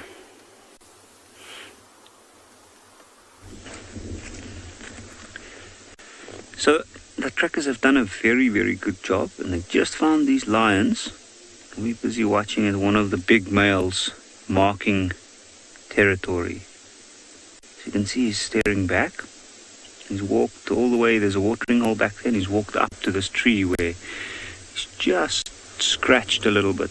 Got his claws into the tree, and in the direction that he's looking, there is the young male at a distance back there.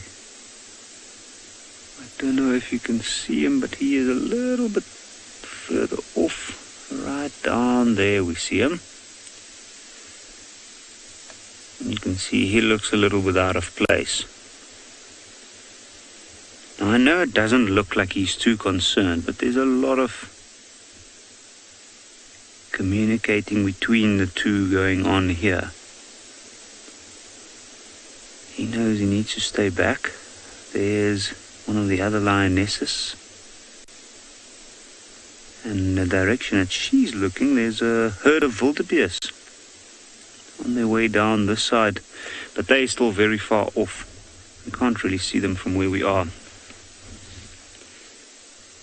Now we haven't seen this lioness or any of the two males for the past couple of days, and we were wondering where they were. I think the reason why this big male closer to us is so, it looks like he's in a peculiar mood this morning, very concerned. You can see he's still staring back. All the way to the tree, stopped every now and again to mark territory. So I think he's a little bit concerned about the presence of that young male.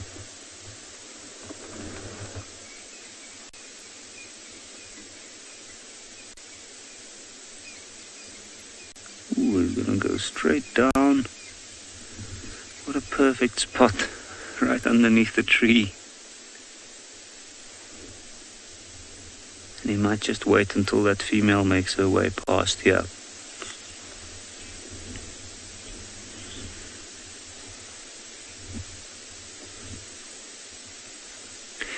Candace That is a very, very good question. It's a bit of a tough one to answer. In a coalition, how long do male lions stay together? It depends on the situation, I think. In this case, if it can, they'll stay together up until one dies, or until both dies. It is an essential part of their life. The more they have, the more successful they'll be. And in this case, this guy has only got one other brother. And they've been doing pretty well in this particular area. They have a massive territory.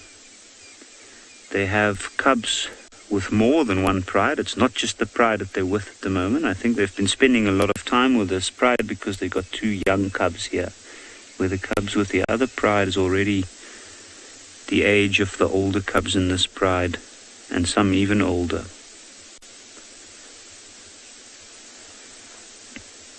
So I can see that this male is a little bit torn between following the lines that's already moved and the other ones down by the water. And I think we are going to stay here and have a look and see what happens from here.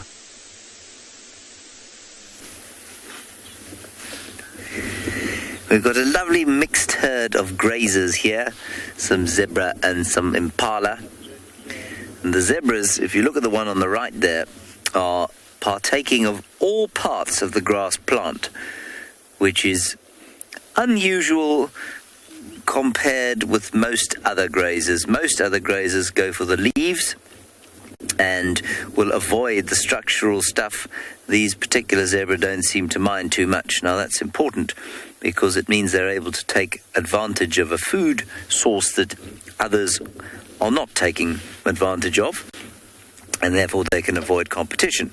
And the way they do that is, or the reason they're able to do that, is that they can process a tremendous amount of food through their hindgut fermentation system. I mean, that's not particularly interesting, except to say that their digestion is inefficient, but it has no limit on volume.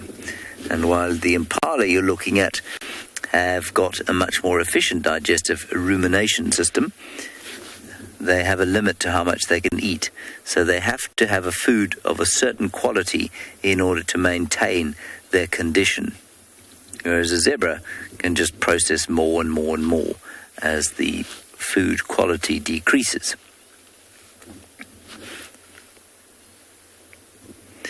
And if you look at the impala, they're not looking bad, they're looking pretty healthy, but they are starting to get slightly sort of, I suppose, thinner than they would have been, say, 3 months ago, and you can just start to see their hips start to show. Totally normal this time of the year, but they will be using a few reserves because the forage is of a pretty poor quality. Neva, you say, is a nice combination of colours. It is. It is a nice combination of colours. It's also very interesting when you look at animals like this. You look at the zebra striped black and white like they are, and the impala a pretty obvious red colour. You have to ask yourself why it is that animals are the colours that they are, and which one is more effective, and why zebras have got stripes, and why impalas are not a greyer, browner colour as opposed to this much more clear red. And there are lots of different complicated and some not so complicated theories around the coloration of animals.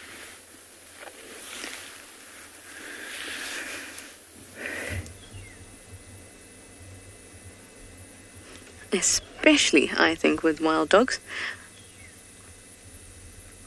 They have the most beautiful coats, but it is certainly complicated, and there's so many reasons for the way coats are the way they are and the way they get there. Now, it looks like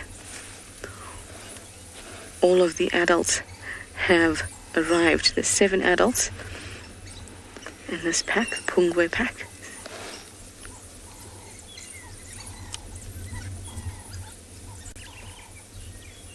I see 4, 5, the other two. And the little pups went crazy. Absolutely crazy. Look at them.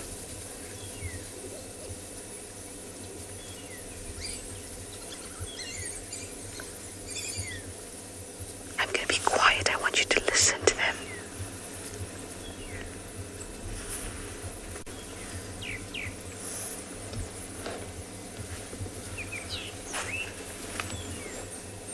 There's a high-pitched sound that you'll hear of them communicating with each other. You'll also hear the squeals when they get a little bit excited.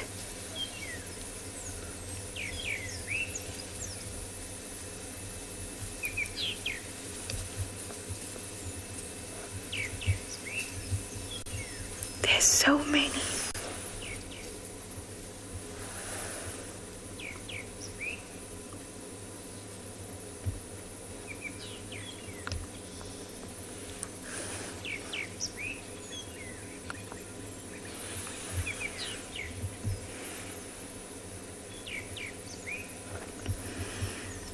Deputy Chappelle, you'd like to know if they leave the cubs with a nurse or somebody to keep them safe while they go hunting. They do when they're still in the den. They keep den guards, and they're stationed at the den while the cubs are still in it. But now you can see that they're out and about. So they wouldn't need a den guard right now. You can see the cubs are traveling, but they wouldn't stray too far from the cubs.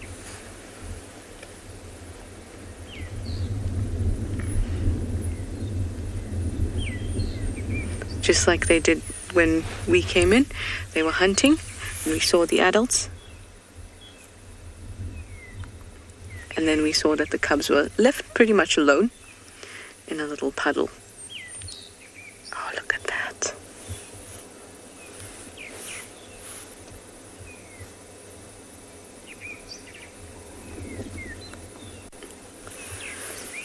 There's so many. Yep.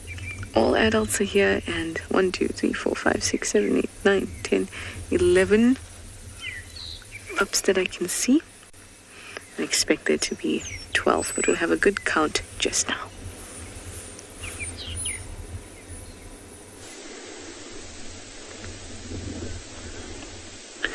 So it's nice to hear that the wild dogs have all the adults and all the pups. And this morning we are lucky enough to have all of the adults of this lion pride here as well. Now, you can see there's a bit of excitement with the weather. I think they've got a lot of energy. Look at that one running straight up this side. Now, they're following a little game trail all the way from the water up to the rest of the pride. And the rest have gone to settle not too far from where we are. So this male is kind of looking out to make sure. It's almost like he's making sure that the whole pride's moving back up and coming together. You can see he's still got his attention fixed in the direction of that young male. And I think that young lioness behind the young male is the last one of the pride to come up the side.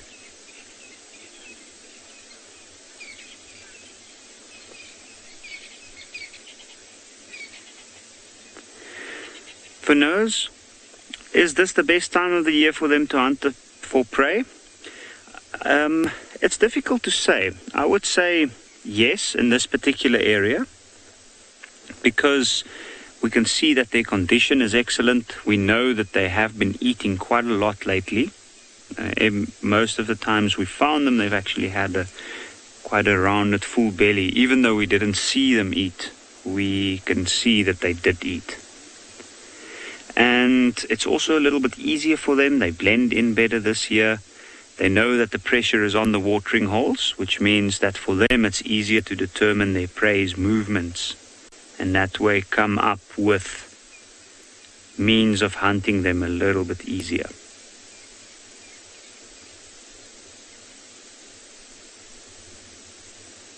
So I think they've had their time around the watering hole at this point, and they've all...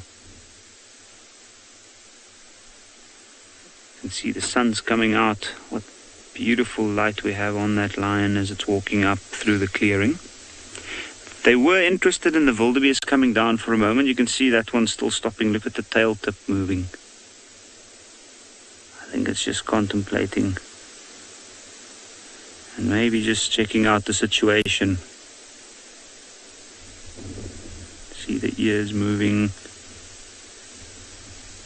A fixed stare, a little bit of a movement from the head. That means it's more than likely saw one of the animals move a little bit. One of the wildebeest.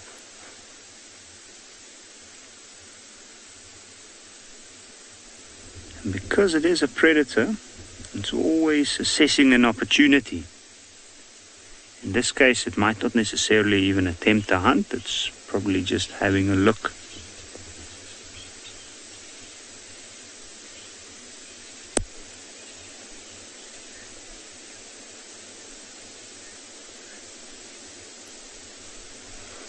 Neva, I agree with you. They are perfectly camouflaged during this time of the year. You can actually see specifically this morning with the long grass here and the color that the grass is at the moment. We can see the stark contrast between the grass and some of the green trees nearby. And the lions blend in perfectly. Now, you can see this one's even full of a bit of mud from the watering hole. Now, that is more than likely a big part of why they evolved to have this coloration, is for this time of the year for them to be successful. It's a dry time, it's a difficult time on most animals because of the lack of water. And I think the better they blend in, the easier it will be for them to surprise their prey. Because generally speaking, the lion's not the kind of animal that hide away all day. You can see these animals are right out in the open. They made their presence known, and that's why I don't think they're hunting this morning. I think they are just going to rest somewhere nearby. And when they rest, they'll be out of sight. They don't want to draw straight attention to themselves. I think they're also looking for a little bit of shelter from the wind.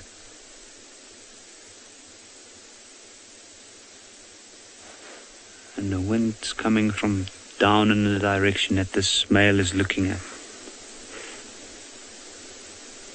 Oh, he hasn't even really bothered to look around at all.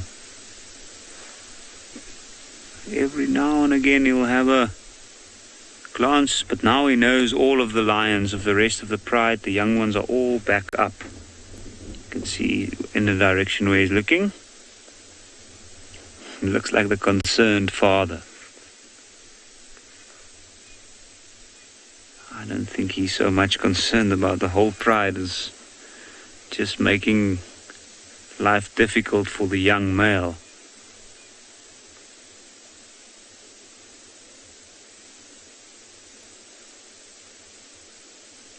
So there's a lot of tension going on here over a large distance. That must be at least 40-50 meters away. You can see he's also trying not to pay too much attention. There's a bit of grooming going on, so I'm sure he also wants to get up and move in this direction. And when that happens, it should be interesting to see what the true intentions are of this big male. Now, what we found over the last couple of months, they've kind of accepted him to an extent, as long as he kept his distance. But now, time has come, and we suspect that the large males might have even tried mating with some of the lionesses whose young ones are a lot older. They're approaching 2 years of age, the oldest ones. And I mean, it's not unheard of for them to start mating again on an interval like that.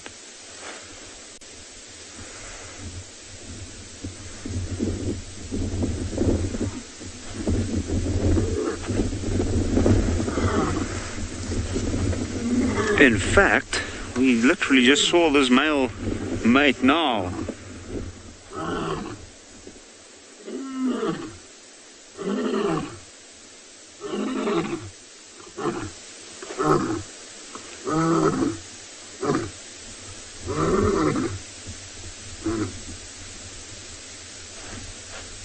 How amazing was that?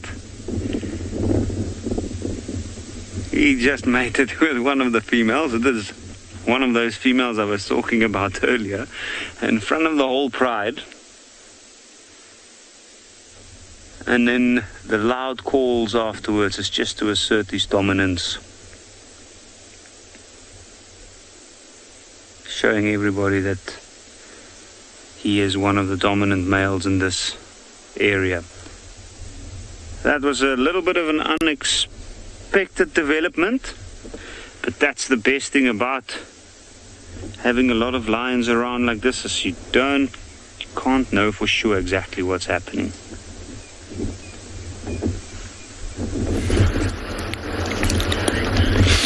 Well, if that male lion would be here, I can tell you he would have some party time.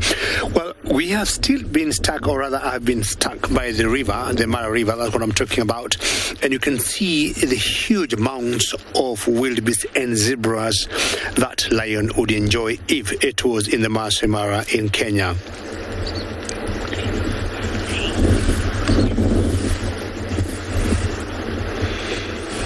Just as you are wondering whether all the wildebeest have crossed the river yet, I will say to me is only 30% of the wildebeest that might have crossed the river. So we still got more and more still coming. It depends on where they are, what exactly they're doing, and the pace they are going in. So currently, I would say 30% of the total, 1 million wildebeest or so, have crossed the river. We still have more that will be coming. So we're just sitting very, very close to the river. And what will happen is to be patient. That's very important when you come to a crossing point. Is one, I would say, a big spectacle where you get other people also interested to watch the same. And there's a bit of discipline that has to be followed, or some kind of code that the game rangers will put in place so that everybody can benefit and enjoy the crossing. Mainly what the game rangers will want to do, or what we know as guides we need to do, is to give room to the wildebeest. So you may stay quite a distance away from the river, not far, but you can still watch the wildebeest and read their body language, watching their movement. And as soon as they start crossing, that's when you come close to the river. Otherwise, if you come so close to the river, they will not cross, and you're going to block their way. So that's the river. That's where we saw a crossing a couple of minutes ago. And we just sit here, wait if others will come, build in numbers. The pressure gets bigger, and the closest one to the river will just go right in. In there, we got hippos, we got crocodiles, and as I said earlier, I am going to stay put here and see what happens maybe in the next moments. Black rhino are well known for their short tempers.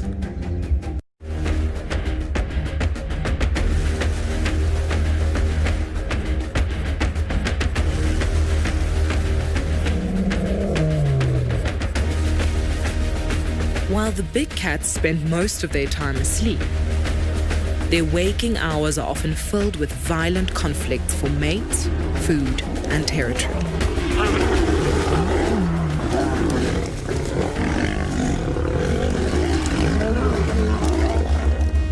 There's no room for chivalry amongst leopards.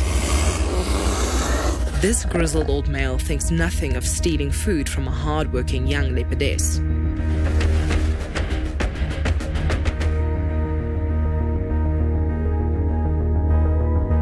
The stability of a cheetah coalition is often shattered by a fight for dominance.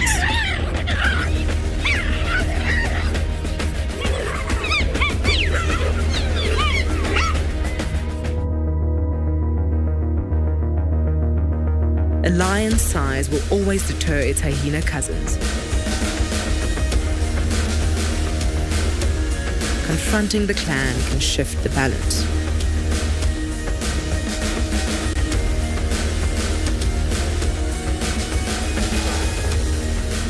But safety is not always found in numbers. Even a pack of wild dogs can fall prey to a lion.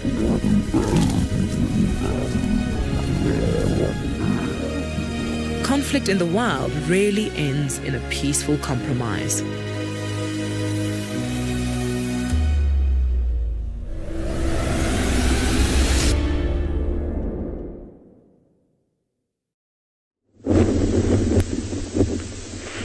So an interesting development just happened. You see that male off to the left? He's got his ears flat, head down. He's actually looking away now, but the other male is busy marking territory. He's got up, he's walked straight towards the pride. And now he has to deal with these two. This one has basically walked over from where he was, and now he came to assert his dominance by marking profusely all around the young male, which is playing or showing some very clear signs of submissive behavior. He knows if he wants to get up and walk over to the rest of the pride, he has to go through that big guy as well as the other one laying down at the pride. I know he doesn't look too bothered, but he knows that he's already carrying an injury, more than likely because of two big males.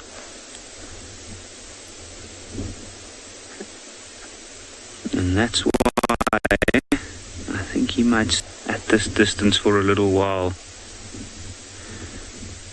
And I think myself and Gerrit's going to sit here to see how the situation develops.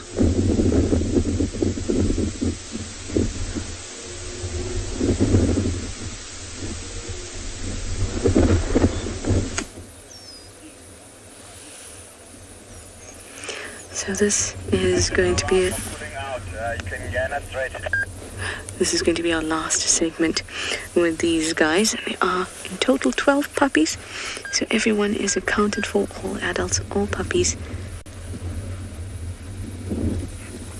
And it looks like the adults have actually been regurgitating for these little ones and making them into quite a frenzy. Grey Beard, you'd like to know how big wild dog packs can get?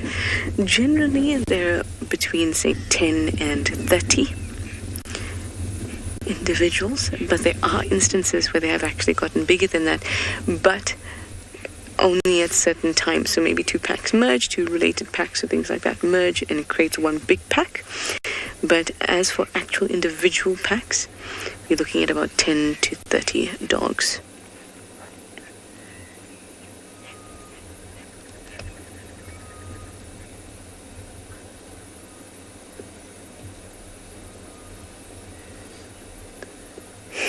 They look like little bats almost to me.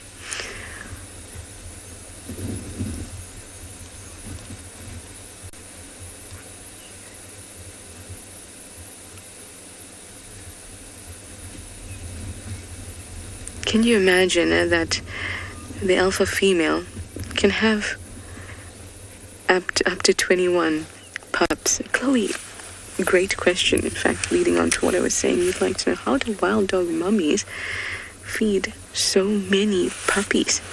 That is a great question. And here we have 12 pups, and they can have a litter of up to 21 pups.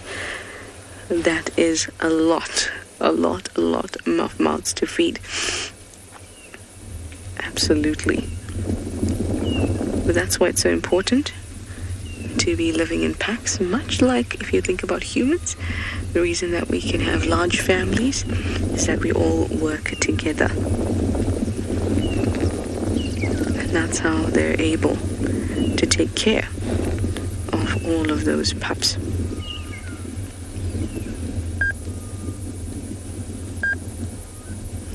And because of the sheer volume of pups that one female can have.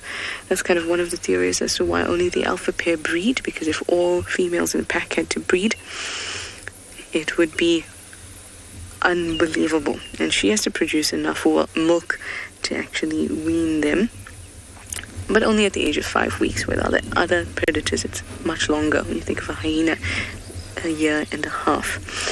So they do what they can to make sure that all their puppies survive. Anyway, this, like I said, is our last segment. So let's say goodbye to the wild dogs. And hopefully you'll go find you something else interesting in the bush.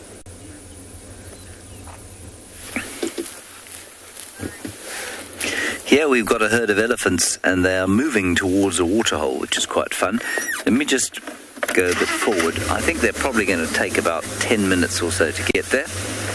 Maybe 5. And it's not the same one we started with. This is a different herd. Just as relaxed as the first lot. But they've obviously had their breakfast, and now it's been decided by the leaders that they must go and have a drink.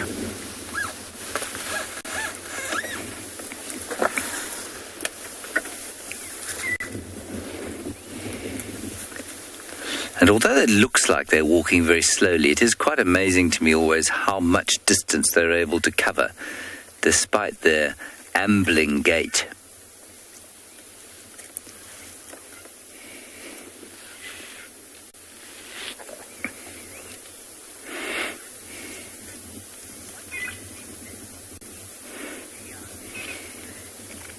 Oh, Sonny, that's a nice question. The benefits of being the matriarch in a herd. There aren't any, really. It's very unlike being the matriarch in a hyena clan. The matriarch in an elephant herd is a leadership position, excuse me, a leadership position which has with it a lot of responsibility. It's her job to teach the youngsters where to find food, where to find water. It's her job to coordinate the defensive effort if the herd is under threat and that sort of thing. So she doesn't actually get any more food. It's not like she mates anymore and has more babies. She doesn't get anything for it save for hopefully keeping her offspring and related and relatives safe and in good health. So I suppose that is some kind of an advantage. Whereas in the matriarchy of a hyena clan, the matriarch is like a mafia don. She gets to eat more. She's the one who will dominate carcasses. Her cubs will dominate at the den and eat a bit more than anyone else does. And so there really is an advantage, an individual advantage to being the matriarch. But with elephants, it's a much more leadership role. Much more leadership-orientated role. It's crucial to the survival of the herd.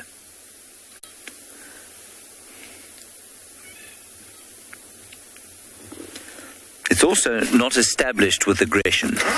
So the matriarchy is established through, I suppose, just time, really, where the oldest female is normally the matriarch of the herd, whereas in a hyena clan, the matriarchy can change, and that change normally happens with death or violence, or both, often both. So the herd's going to kind of walk along this game path, maybe feeding a bit, and then eventually they will arrive at the water.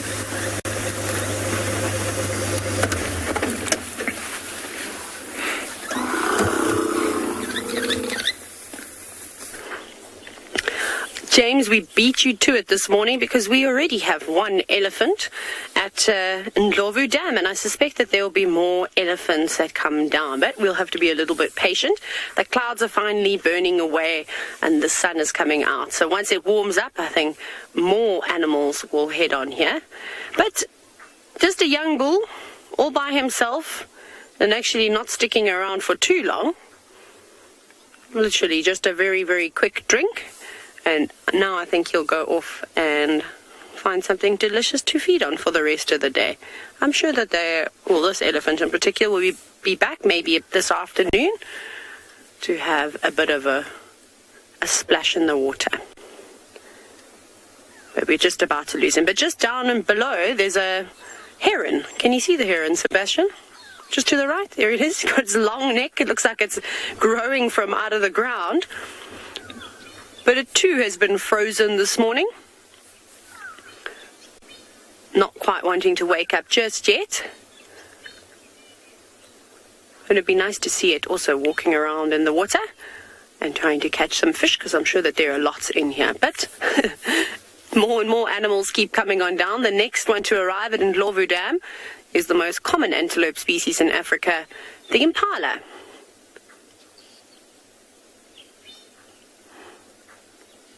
There you go. You can see them all, some of them more excited than others.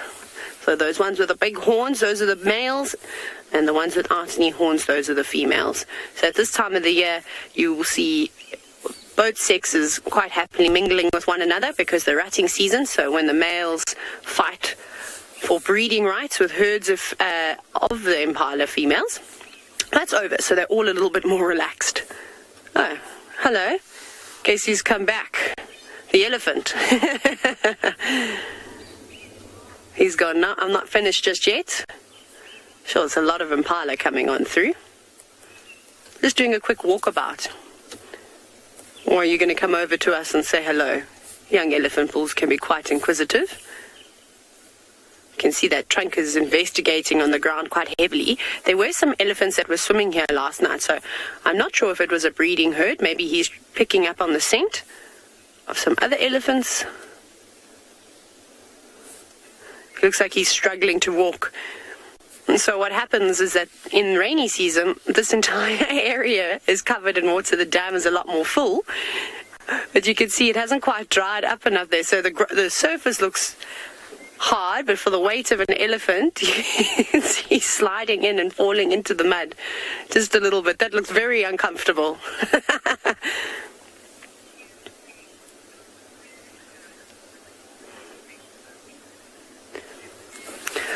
But elephants are just fantastic animals. Take a look at what else you can find out about them. Elephants have fascinated us for so long because they display the same social complexities and full emotional range of our own human species. Mothers, sisters, cousins, and aunts live in herds while the bulls wander the wilderness as bachelors.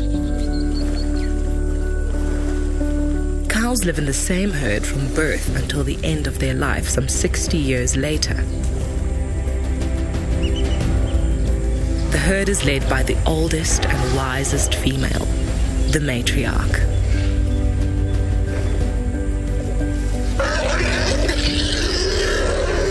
She's not only responsible for leading the herd, but also dishing out discipline to the often unruly teenagers. With their flappy ears, floppy trunks, and folded skin, baby elephants have the cuteness edge over their human counterparts.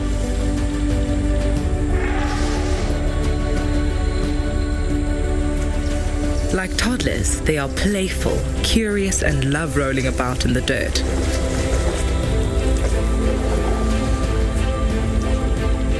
Human voices and vehicles provide endless entertainment for bored little elephants, and they, in turn, are always a source of amusement for us.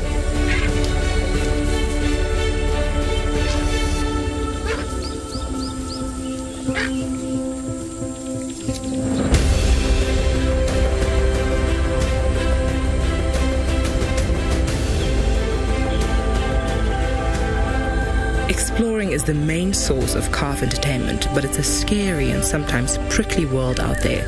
And Mum is thankfully never far off.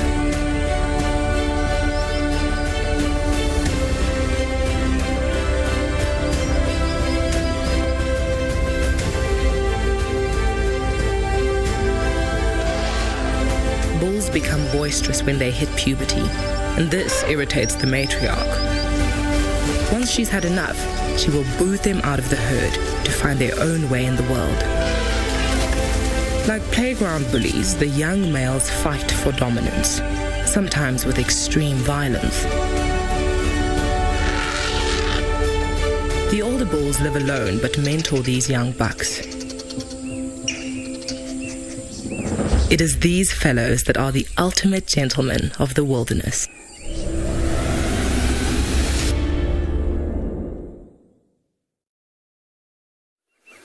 Wasn't that just beautiful? But welcome back to your live African safari, and we are at Pridelands, and we're right at the eco training camp.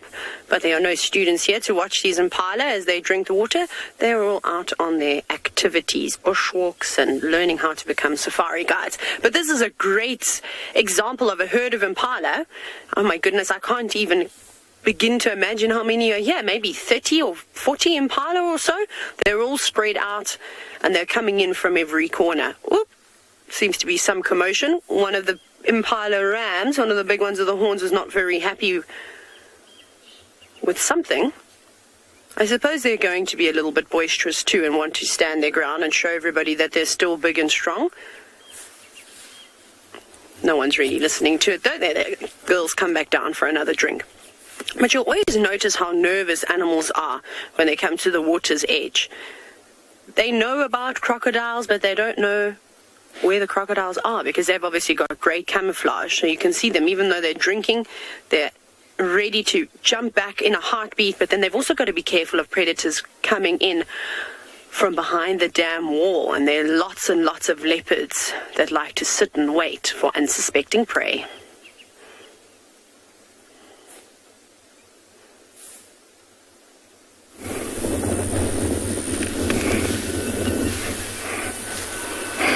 Welcome back to the Masai Mara.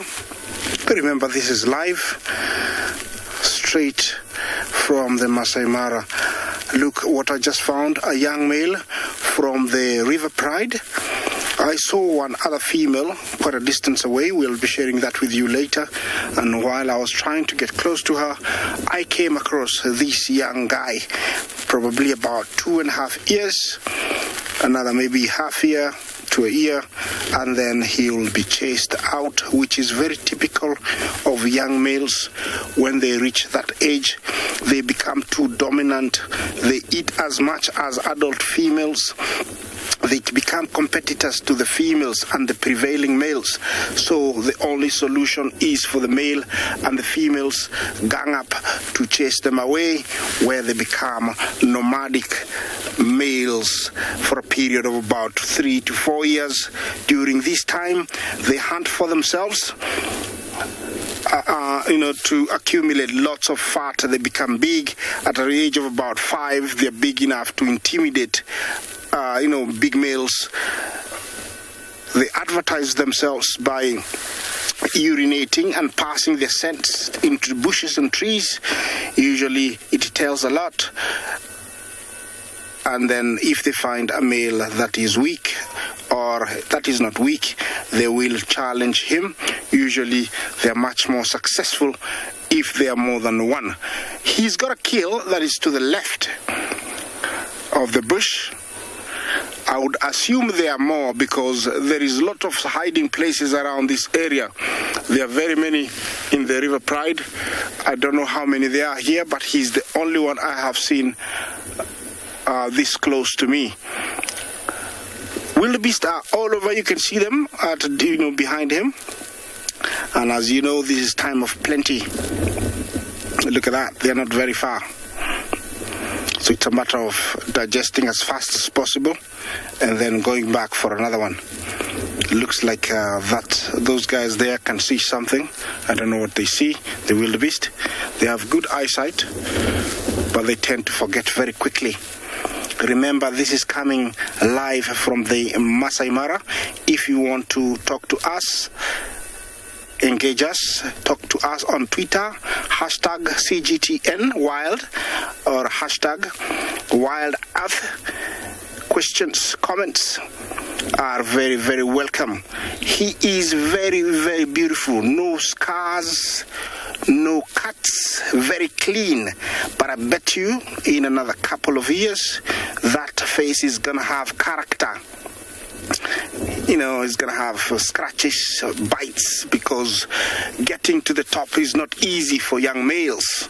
I'll stick around here, maybe change positions, and wait for you to come back. And there you can see the male's got his head up, the one on the left. And that's the other male, not the one we saw earlier trying to act all tough around the young male. Now this guy, he's got quite a temper on him. And he's got good reason to. If you see the other one in the picture, on his feet we can only see that's the female he's been mating with. Now we've seen him mate 3 times with her already this morning, which is followed by a huge roar and some profuse territorial marking. You can see, even though this little bit of sunlight coming through is making his eyes close from time to time, and he really wants to take a nap, he's still alert. And this is usually what we see in between every time that they mate, is they'll lay down like this. They won't really do too much or move around too much. The male will lay close to the female, kind of keeping guard over her in a way. We saw he was even acting a little bit aggressive towards his brother. You can see there the female's flat down. She doesn't have a care in the world at the moment. Now every couple of minutes, sometimes up to 15 minutes or even longer, they might mate.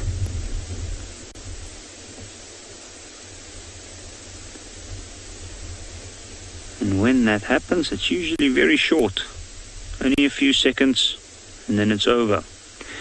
But the noises, usually, especially in a case like this where the whole pride is present, will make them all react, at least put their heads up. Sometimes some of them might even call a little bit.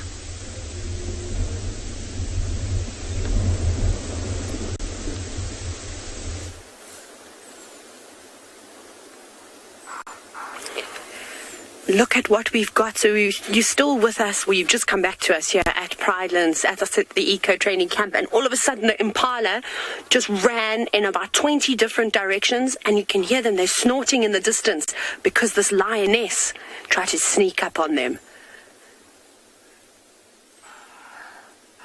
Can you hear those sort of snorting sounds? Oh, the impala were very lucky to get out of there, because she looks like she is hungry and she wants something to eat. Now, you might remember at the beginning of the show, I did mention that we heard some lions contact calling, but we couldn't find them. We didn't even see a track. Now, I'm wondering if it was this lioness and if there are maybe other lions. I'm just going to reposition very quickly. It just requires me to just reverse a little bit, so apologies for that. Let me do that, and then we will get another view of her, because she's just sat up on the damn wall now. No. Why is she running like that? She's just run over the top of the damn wall. The impala also have run in the other direction. Is she on the other side? Yeah, where she was, so to the left, far left, yeah, in that gap over there. So she's just got up and moved. The birds are going crazy. I don't know if there is something else around here too. We did have some fresh leopard tracks coming in this direction. Not that a lioness would be frightened of a leopard. Interesting. But unfortunately we cannot get around to the other side from here. We have to do quite a big detour to get to her, and I don't know what direction she's moving in right now. But it's quite exciting because the impala is still around, and there are also some zebra making their way down to the dam.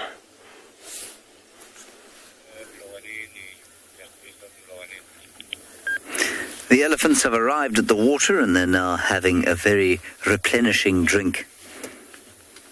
It's not a hot day by any stretch of the imagination, quite chilly still, but they need a lot of water to process the winter vegetation that they must eat in such huge volume.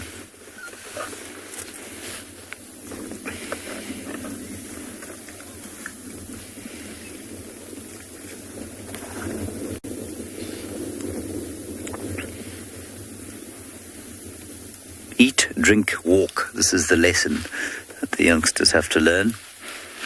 But it's a bit more complicated than that, as we were discussing. They need to learn what to eat when, where the best spots to eat are, and of course where all the water is. Excuse me.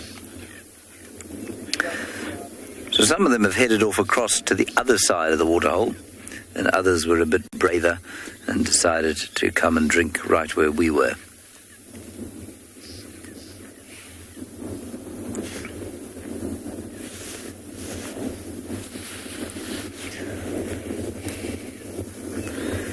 It's not hugely enthusiastic drinking. You know, normally on a hot day you'll see them rushing down. Some of them will spray water all over themselves, some of them will go for a swim. And sometimes on a day like this you'll find them swimming, but normally not. Doesn't look to me like swimming is in the offing today.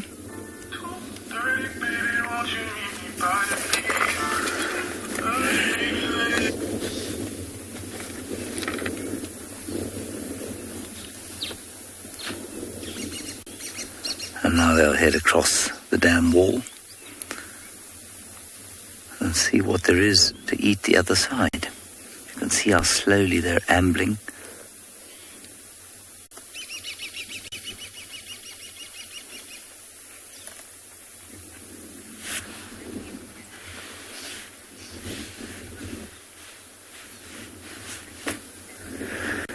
Ruda, for sure, elephants have a role in the ecosystem. I'm just going to shift forward a bit. They have a keystone role in the ecosystem. They are, to a large extent, the greatest architects of this landscape. Without them, this landscape would look profoundly different. So, for example, in the Kruger National Park area, there are about 15,000 elephants at last count, and all of them eating an enormous amount of food every day, and so they change the structure of the vegetation profoundly, and the changes that they wreak are effective on so many levels for so many other species. Just if we look, in fact, to the side here, we can see a tree that was pushed over by an elephant, and this particular tree did actually rot from the inside before it was pushed over. But the pushing over of this tree has created a whole new ecosystem. Without the elephants, that ecosystem would not have been created. And so yes, elephants have a massive role in the ecosystem. But I think it's important to understand that the ecosystem itself doesn't provide a niche or a role for the elephants to fulfill. What's happened is that over the course of evolutionary time, the elephants and the ecosystem in which they exist have evolved together, such that the ecosystem that is around them is able to survive with the elephants in it, and the elephants are able to best survive in the ecosystem in which they find themselves. And that's a constantly changing thing. So if you were to come back to the Earth, say in about, 200 to 300,000 years, you'd probably find that it would look very different. These elephants would have various adaptations. The ecosystem would have changed, the vegetation would have changed, and things would have moved along. And so, while they do play a role in the ecosystem, the correct way to look at it is much more that they occupy a niche. They don't fulfill a function. They occupy a niche that has a certain effect on the ecosystem around them, and the ecosystem and the various aspects of that ecosystem adapt according to interactions with elephants and also the myriad other species that occur in the area. But we do call elephants a keystone species because their effect is so profound in whatever environment they are.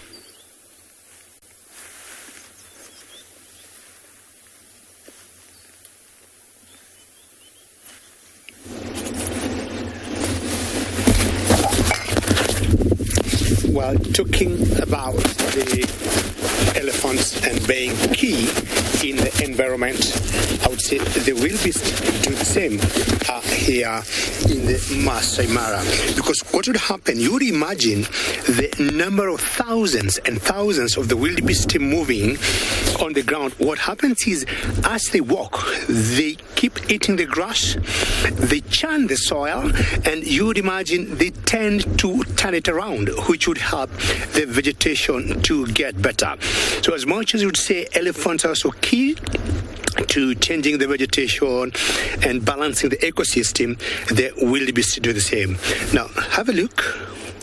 We've got quite a huge herd of them walking there. So you'd imagine each beast with 4 legs. Look at the size of the hooves, what they step on. They churn that piece of land, turn it around.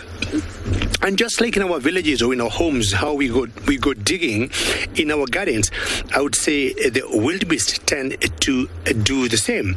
And then, of course, once it rains, plus all the droppings they leave behind, like fertilizer or like natural manure, the vegetation or the small little grass or plant that would grow, it makes it easy for them to do that.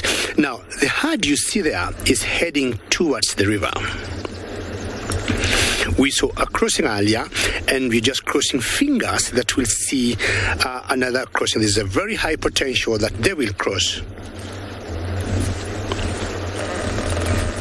So I'm staying here, no rush. Patience, it's very important by the riverbank, and we'll see what will happen.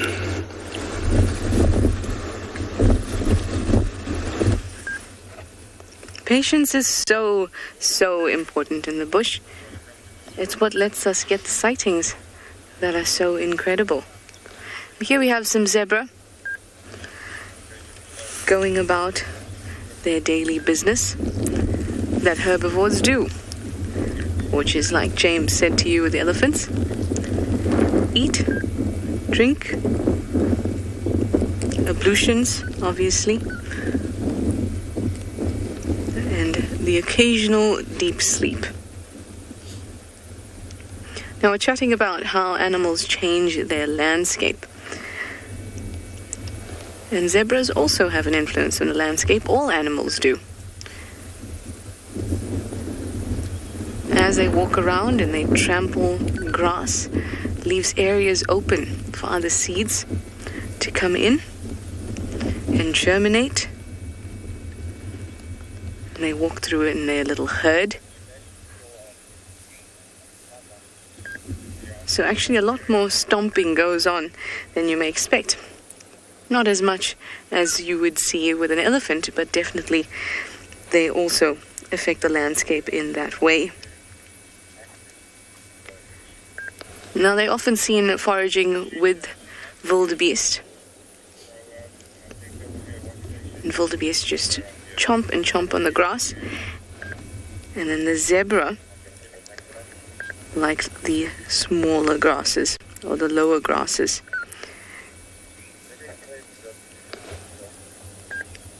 So it's like a lawn mowing system.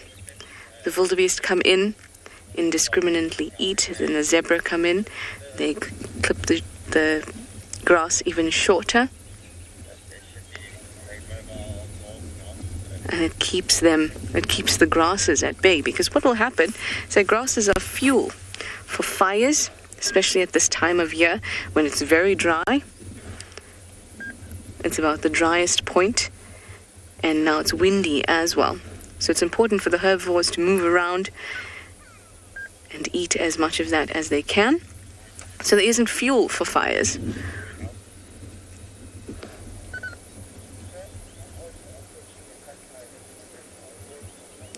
Also, if there's too much dead grass on top of itself, it can kill itself or suffocate itself. We call that dead grass heaps moribund.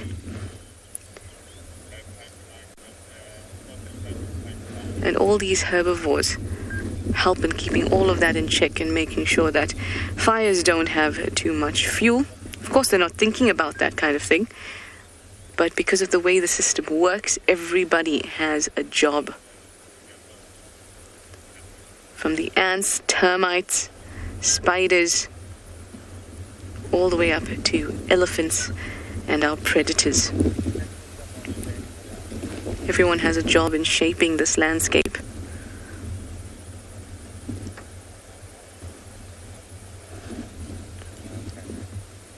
You can see that tail is swishing back and forth, making sure that no parasites, no flies are getting into the sensitive bits.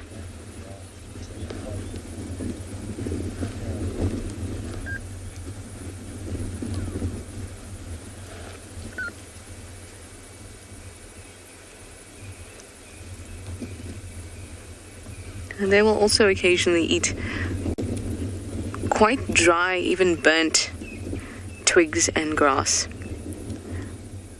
which again is important in controlling veld fires.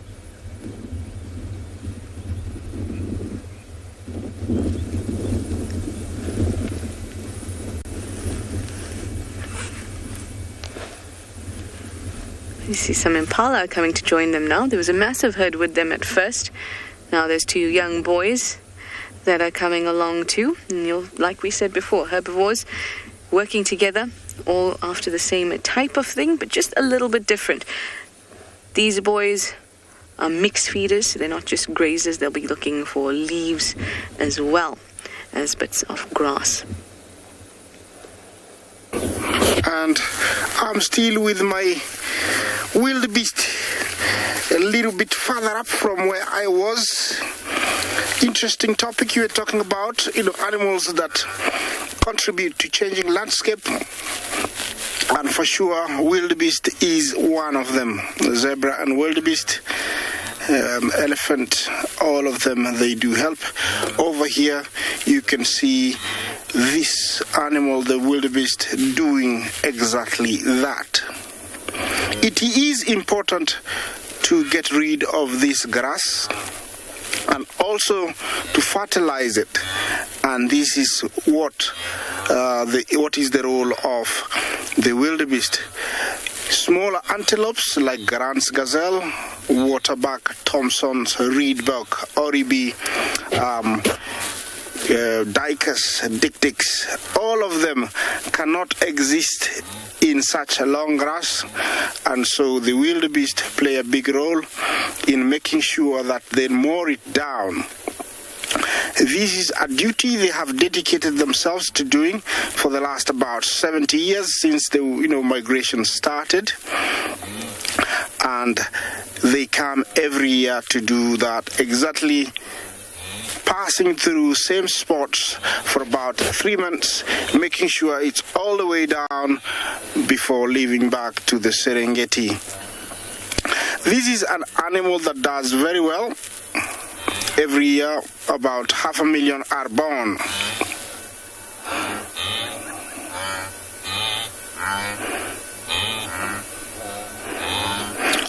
Linda, thank you for your question.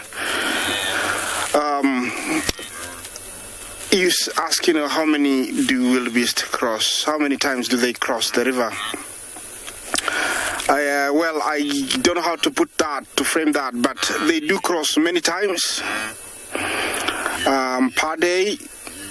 Estimate maybe 7 crossings in the high time, which is now. We have very many crossings stretching at an area of about 40 kilometers. So they're crossing at different points. Telling exactly how many times one crosses is hard. I won't lie to you. But per day we can get 3 to 5 crossings. On a good day, up to 7. So I hope you can figure out how to answer yourself from that, because exactly we cannot figure out how many times one crosses, but we do get many crossings, in high time like now. Yeah, that is the beautiful landscape of the beautiful Masai Mara. The never, disappointing Olololo Syria escarpment back there. Alone zebra. Butchers. Yeah, this time of day, this is typical. when they get hot, they will stop. Sometimes they will be joined by more. It's like they are discussing a strategy of exactly what to do.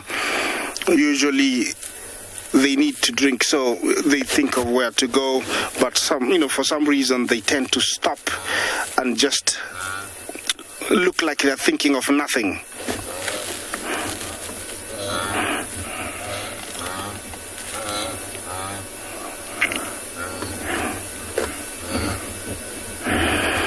Sassy Kathy, thank you for your question.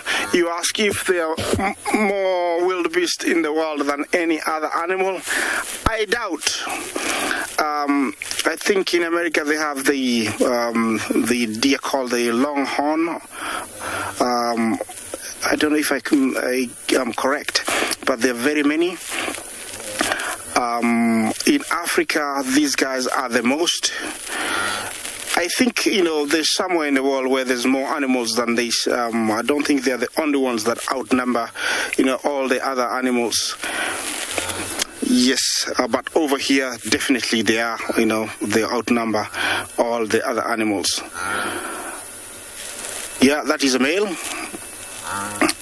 You can tell by, his thick horns. He's got a belly button. And that behavior of, like swinging the head from one side to the other, typical of males, checking out, females in estrus. And that call, they're always calling,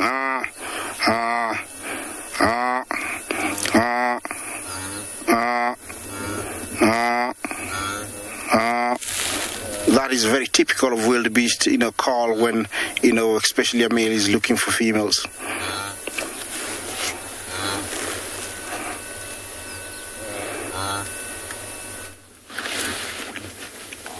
Everyone, we are very lucky because we managed to get another view of the wild dogs that Trishala had a little bit earlier on.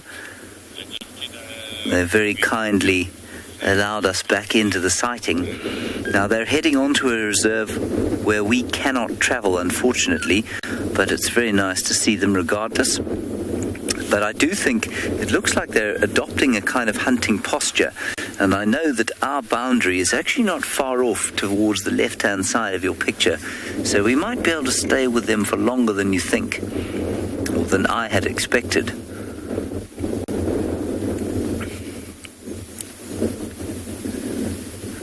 So very special. Oh, they're so lovely. Look at the tiny little thing. Randy, no, as far as I'm aware, wild dogs are very poor pets. They go wild very quickly, so apparently they will raise relatively tamely from babies, but then they start to wander and they start to move around a lot, and you can't keep them domestically, and so you can't train them.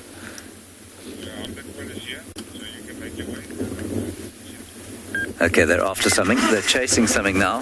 Let's move around a bit here because our boundary is here. And as we came in, we saw a herd of impala, and I'm pretty sure that that's what they're after. Yeah, the impala are now running, charging down here. There comes an impala.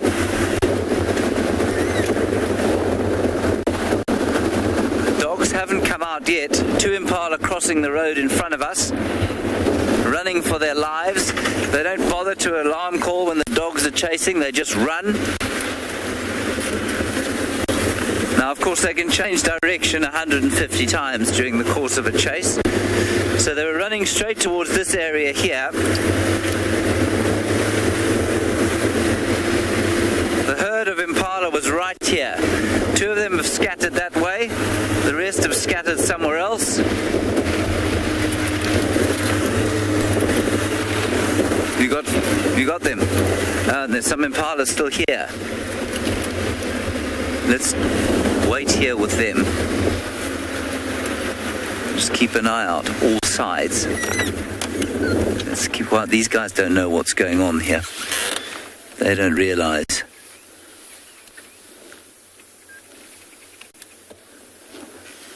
Let's wait quietly.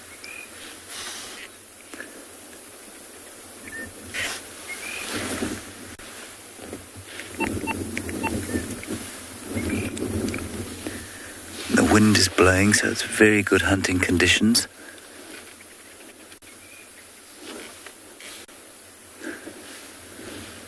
Nothing coming out yet. Now that's strange. I think they must have chased up towards the north. Let's carry on up here. They definitely chased something.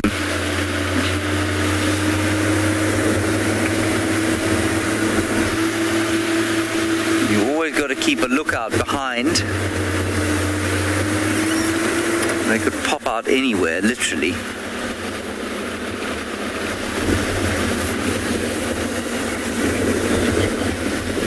Just listening to the radio to see that nobody else has seen them.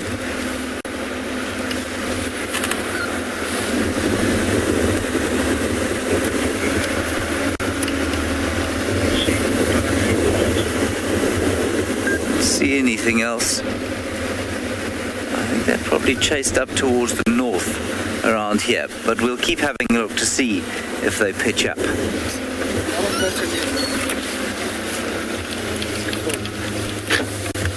Yeah, they're just watching. Those are vultures, and it's because it's got hot.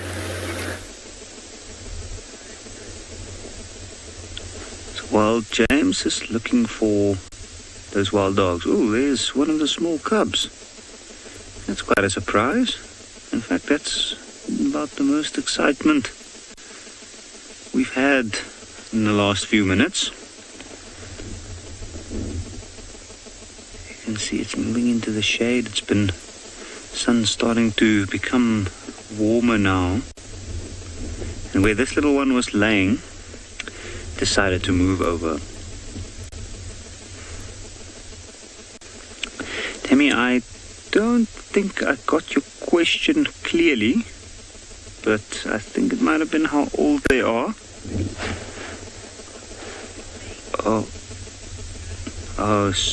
Sorry, so how big is this pride at the moment? And all together here today we have 18 of them. 2 males, which I suppose technically is not quite part of the pride, although they're the fathers of these little ones. And then those 2 little ones, they're the newest addition. And then there are 6 other adults and 8 young ones. Let's go straight here. We've got a hunt on, everyone. Their dogs have scattered that herd of impala. They've run all over the place. One of them's gone in there. Thousands have gone down here. Here's one right here. Let's wait with this one and see what happens. He's now listening to hear the rest of the pack. Absolute mayhem going on here. And his ears are the most important part. Here comes another dog behind us. Let's just stay with this one, Theo. I'll tell you if we need to move. I can see another one coming behind us.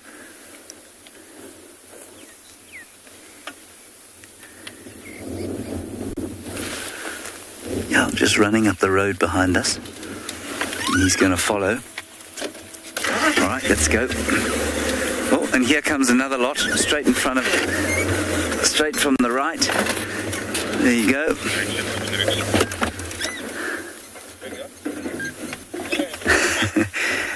And yet again, the theory that these guys hunt in some kind of coordinated manner is put completely to rest. They do not. They completely bombshell all over the place. See, he's listening now. He's listening to see if he can hear any of the others catching, because they'll make that loud twittering sound to attract the rest of the pack. Here come the puppies out of the bush there. They're also waiting, hoping desperately for something to eat.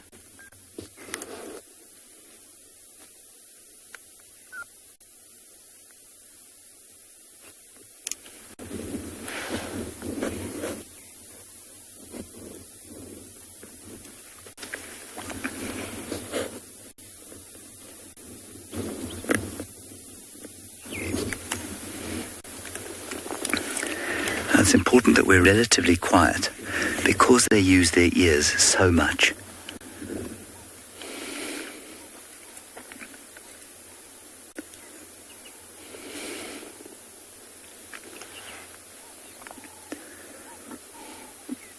See, they're trying to regroup now.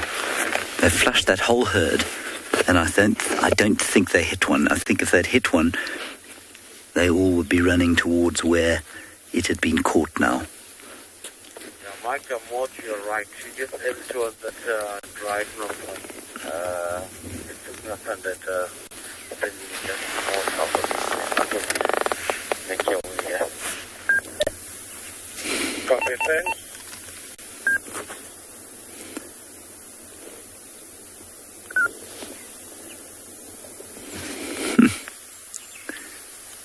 He's hoping, he's looking down to where the others went, chasing the last straggler from the herd of impala. But I think he's going to be disappointed. The good news is they're crossing onto Djuma, where we're allowed to drive. You might just be able to hear them whining at each other as well.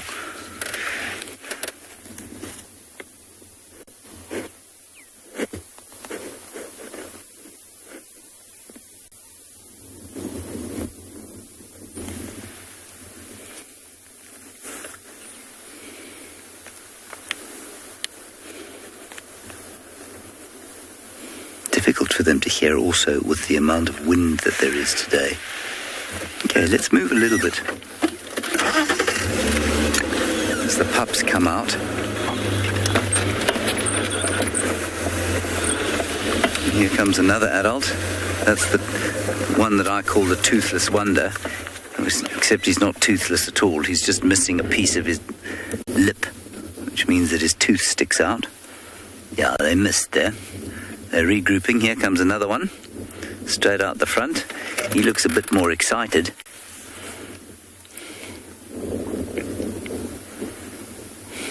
You can imagine them talking to each other. Did you catch? Did you catch? No, no. Did you? No, no. What about Fido? Did Fido catch? No, no. Okay, we'll try again later. Kids are hungry. Yeah, I know.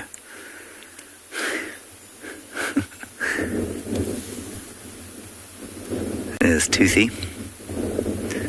Sorry, Toothy is a she, I forgot. In fact, I think Toothy might actually be the alpha female. You can see she's been lactating. The rest of the adults slowly starting to move into position now. All right, let's move very slightly forward because we've got the puppies all in a little shady group.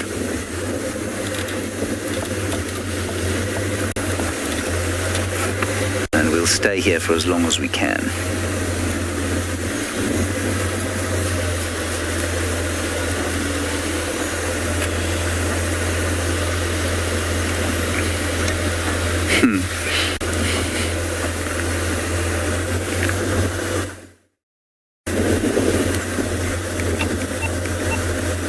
Righty, you're still with us? And the puppies are all running up towards where the adults are going to, I suppose, reaffirm the social bonds. And there'll be a big pile of dogs. Yeah, the little ones are now getting a bit of discipline. Is that right, Theo? There we go.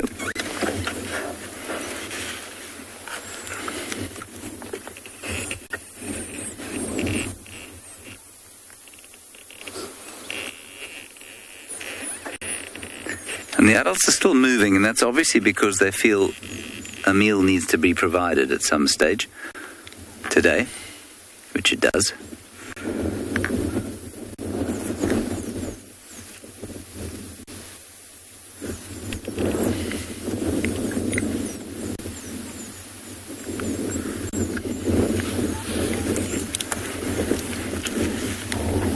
This smell is just amazing.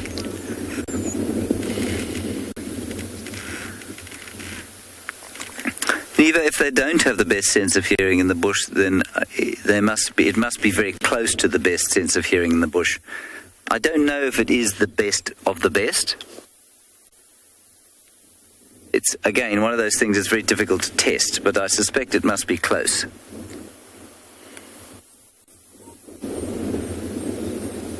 Now, the adults are still trying to hunt. They're still thinking about hunting.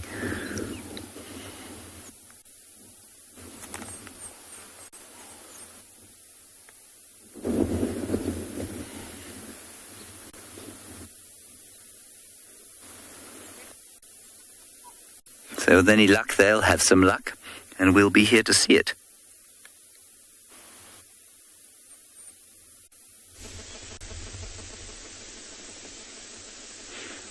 So, if the wild dogs are still thinking about hunting, maybe they should have come over towards this side. You can see we're just having the tail end of, which was a very, very large herd of impala, moving up along a clear game path over that edge there, down towards the feeding grounds where they'll probably spend most of their day and only come back later today. Now, while this was happening down at the watering hole, the lions on the other side, nothing has changed on their side. You can see the two mating lions are still flat down. We had that young cub move earlier. Ooh, there we go. Female head up, scratching a bit. See the male's ear twitched. He definitely is very, very aware of her movements. So let's see what happens here. And see, she's looking over towards where the pride is.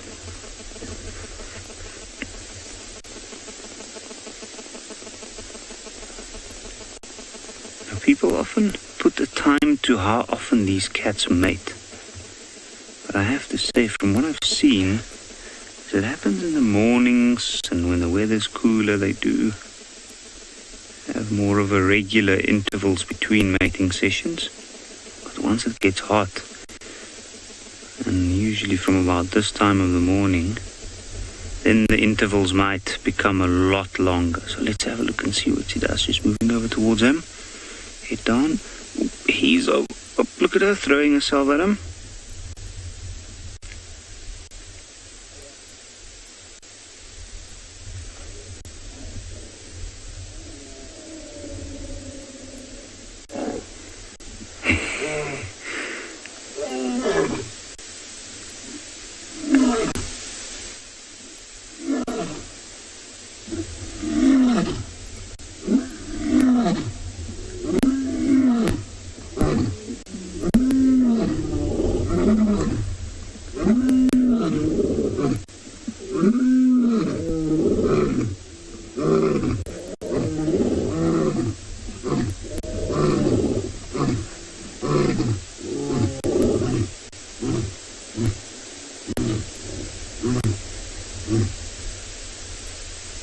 How incredible was that? You see, look at him scraping his back feet and looking around, scraping around on top of that. It looks like a magic worry bush. In fact, you might even decide just to take it out completely. In a bit of an awkward position. But I guess what better way to show others a new year than completely removing it. It's not always just the elephants that break trees and bushes out here.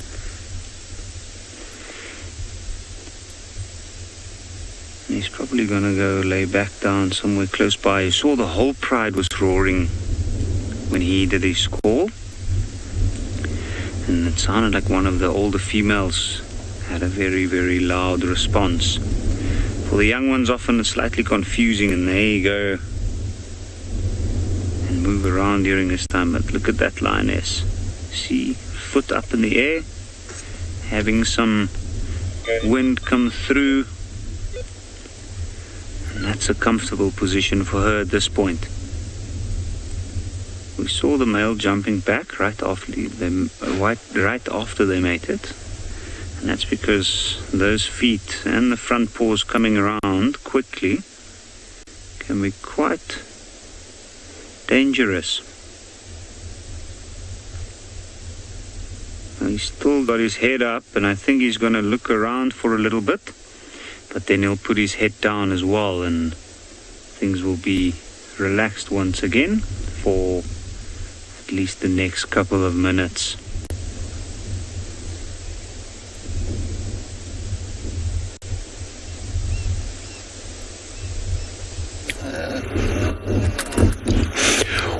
wonderful to see, all that drama or action with the lions there. Well, we do not have to look for animals in the grass because these wildebeest here have eaten, have churned, have stepped on and rolled on this grass, and it is quite short. So we are still stuck by the Mara River, and what these wildebeest have been trying to do is to go down to the water and thinking, are we going to cross or not? What are the chances of us being caught by the crocs? So sometimes they go all the way down, have a drink, and then come right back. Occasionally I've seen them go down and decide to cross, and they go boop to the other side. So we're just waiting patiently to see what would happen. But there's a potential, I still want to believe, of them crossing. Now, a croc like that you see there could be a concern. There's one moving to the left of your screen. It's that one there. And I do not know. Oh, it's going to catch a little baby. Oh no, look at that. I'll be quiet for some time. Bang.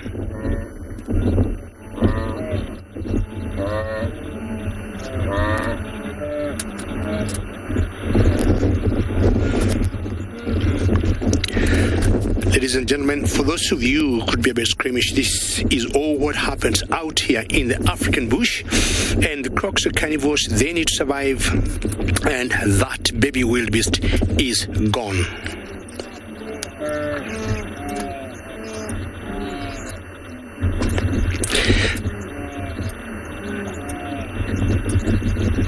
Well, rather sad, but what that croc now will do is try and drown the baby, and once the baby or the calf gets drowned, it will die and gonna stash it somewhere for a meal. We'll wait to see if this calf and the crocodile will pop up anytime now. We'll just be watching. Oh, it's a circle of life. Somebody has to die for the rest to survive. Sorry about that. But look what I have here. Grey-crested crane.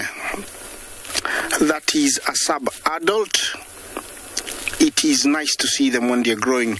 He's not fully fledged, so the colors are not bright. They are not as they're supposed to. And he's learning to be a grey-crested crane, picking little insects, creepy crawlies. And to the left is the mother or the dad. Usually they go together. Excuse me, I'm gonna move slightly because I was in the middle of the road. Yes, this is called the grey-crested crane. They pair for life, and they have their youngsters, and they rear them, bring them up together. We're gonna be enjoying them, just in a minute. Yeah. Yes. Yeah. As you can see, they are very busy foraging, feeding, on little insects, locusts, grasshoppers. They are learning that. You can tell that there are two that are very scruffy. Those are the youngsters. Yeah. And the rest are adults. The one to the left is an adult, and I think the one in the middle there, scruffy one, is the youngster, and then the other one is the adult, the third one. Yeah, this bird is found in East Africa. It's a national bird of Uganda, and during mating, males have got this elaborate dance where they jump up and down. Just he's practicing, the little guy. I think he's a male. They jump up and down, jump up and down, and then all of a sudden they spread their wings and do a 360. Usually that is very impressive, and the female usually gives in. Mating takes place, and typical of them, they lay 3 to 2 eggs, and most of the 2 survive, like you can do here. They are trying to get away as far as possible from us because we are already a danger. We are humans. I'm gonna leave them to do their thing.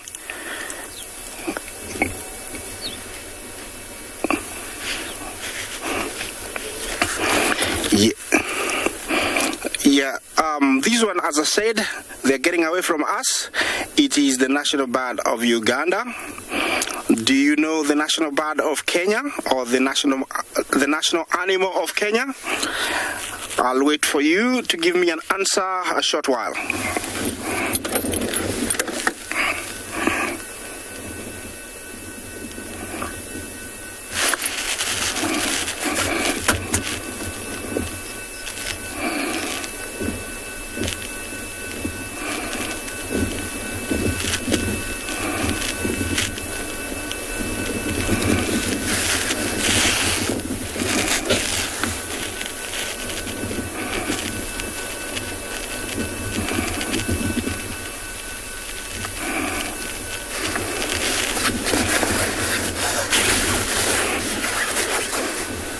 Things are really, really interesting in the Mara. The Mara is just amazing in all that it has to offer, especially at a crossing. I've been to the hyena den to see if there was anything happening there. It was very quiet, no adults around. Obviously the cubs are in the den.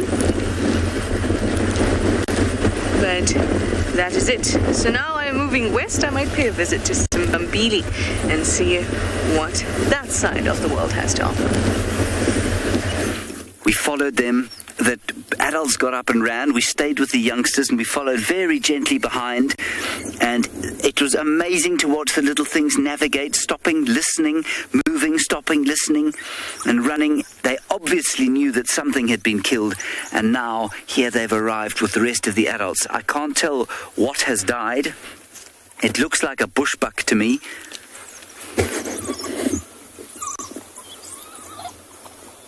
Or a nyala. Yeah, it's an... might even be an impala. Can't tell. We'll wait for its head to emerge. It's an impala. Now that thing has been devoured in less than 5 minutes. Unbelievable scenes here.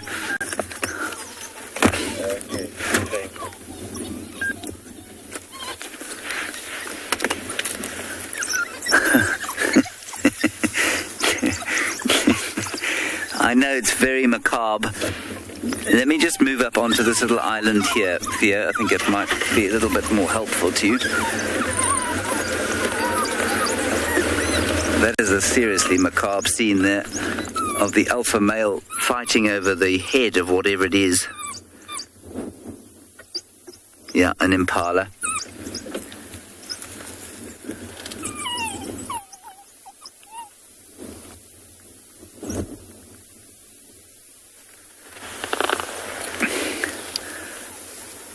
Listen carefully, you can hear them panting.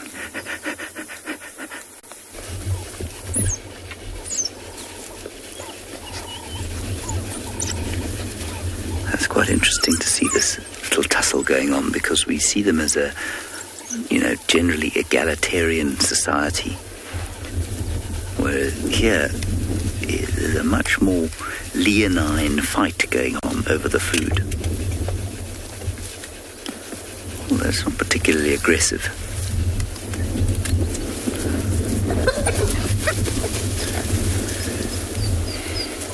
Somebody saw something. The alpha's gone off with the head. He's taken the spoils. The pups are all now begging from the adults who have eaten, and they're fighting over the scraps of what's left.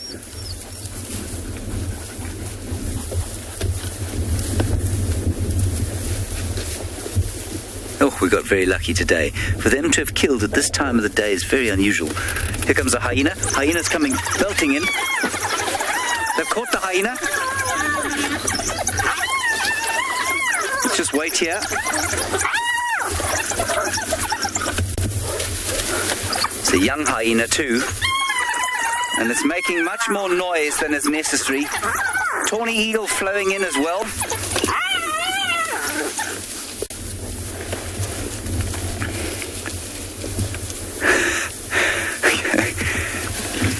Goodness gracious.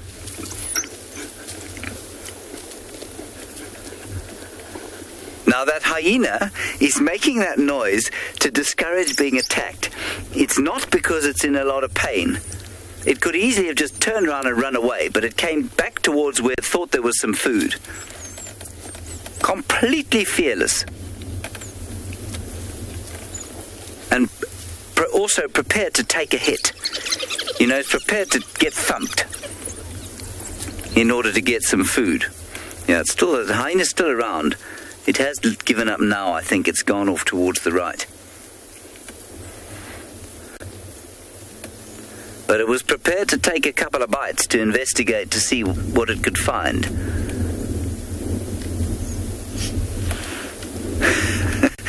And as it all happened, a tawny eagle came floating in, and now Theo spotted a whole lot of vultures which are also quite keen to get in on the action, but there's going to be absolutely nothing left by the time they get down here.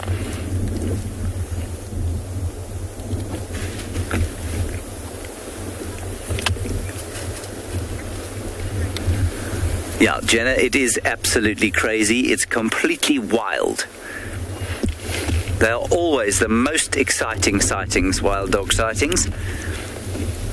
And it just goes to show you never can tell what time of the day it's all going to kick off. This particular action kicked off much later than you'd normally expect. All right, let's move around this little gully, I think, Theo. We'll get a better look at what's going on. I just need to fetch Theo's cushion, which he dropped out of the car in the excitement of the hyena's arrival. Here's the hyena.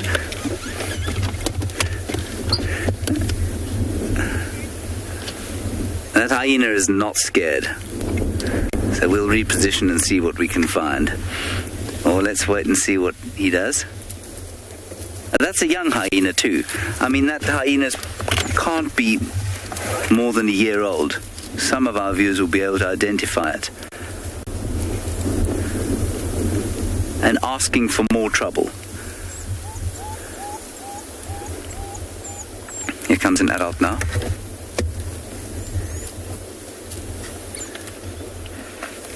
It's Toothy. If Toothy gets a sight of this hyena. Ooh, here we go.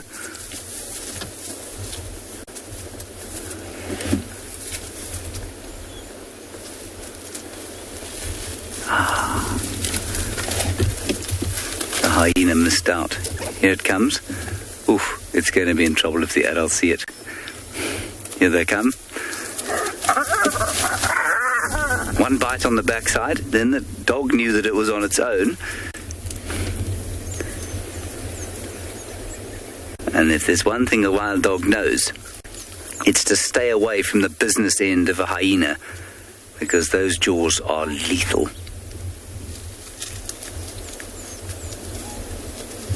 And here it comes again. Hyena now coming out of that thicket. I think the rest of the adults have realized, adult dogs I mean, have realized that this is a young hyena and doesn't pose an enormous threat. All right, now we are going to move. We're going to go around the other side and hopefully get... Oh, no, hang on. Here we go.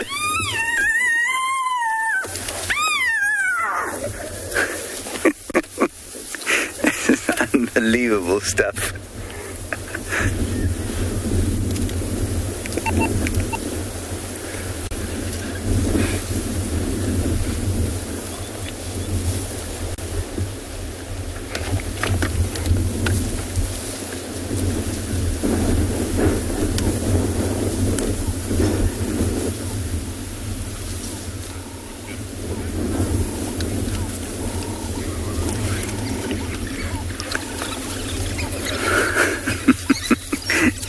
The hyena.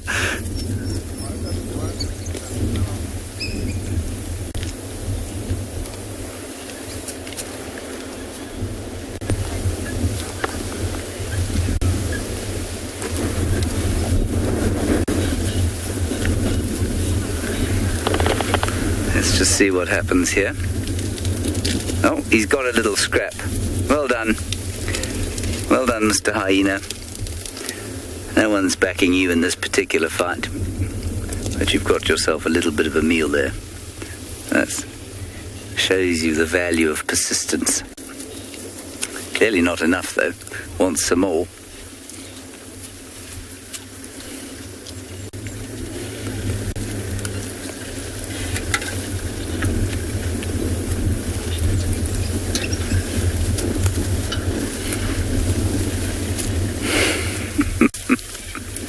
Absolutely relentless.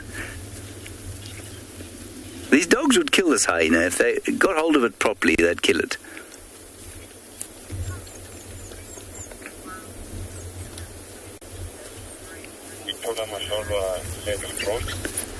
Giraffe woman, it's both. It's both fearlessness and bravery. Okay, copy that. Are they standing or still moving? I mean, without this kind of bravery, hyenas wouldn't eat.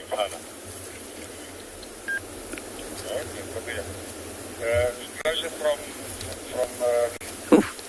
Now Now they've left a great big lot. I suppose now what the hyenas got is bits and pieces that wouldn't necessarily be digestible to the dog, so the skin and the bigger bones.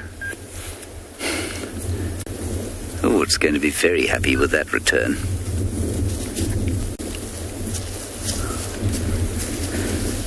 Everyone's had a piece.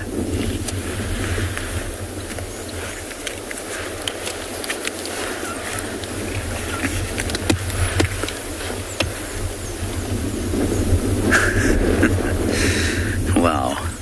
All right, now we really definitely are going to move around and get a better view of the others. Wasn't that special?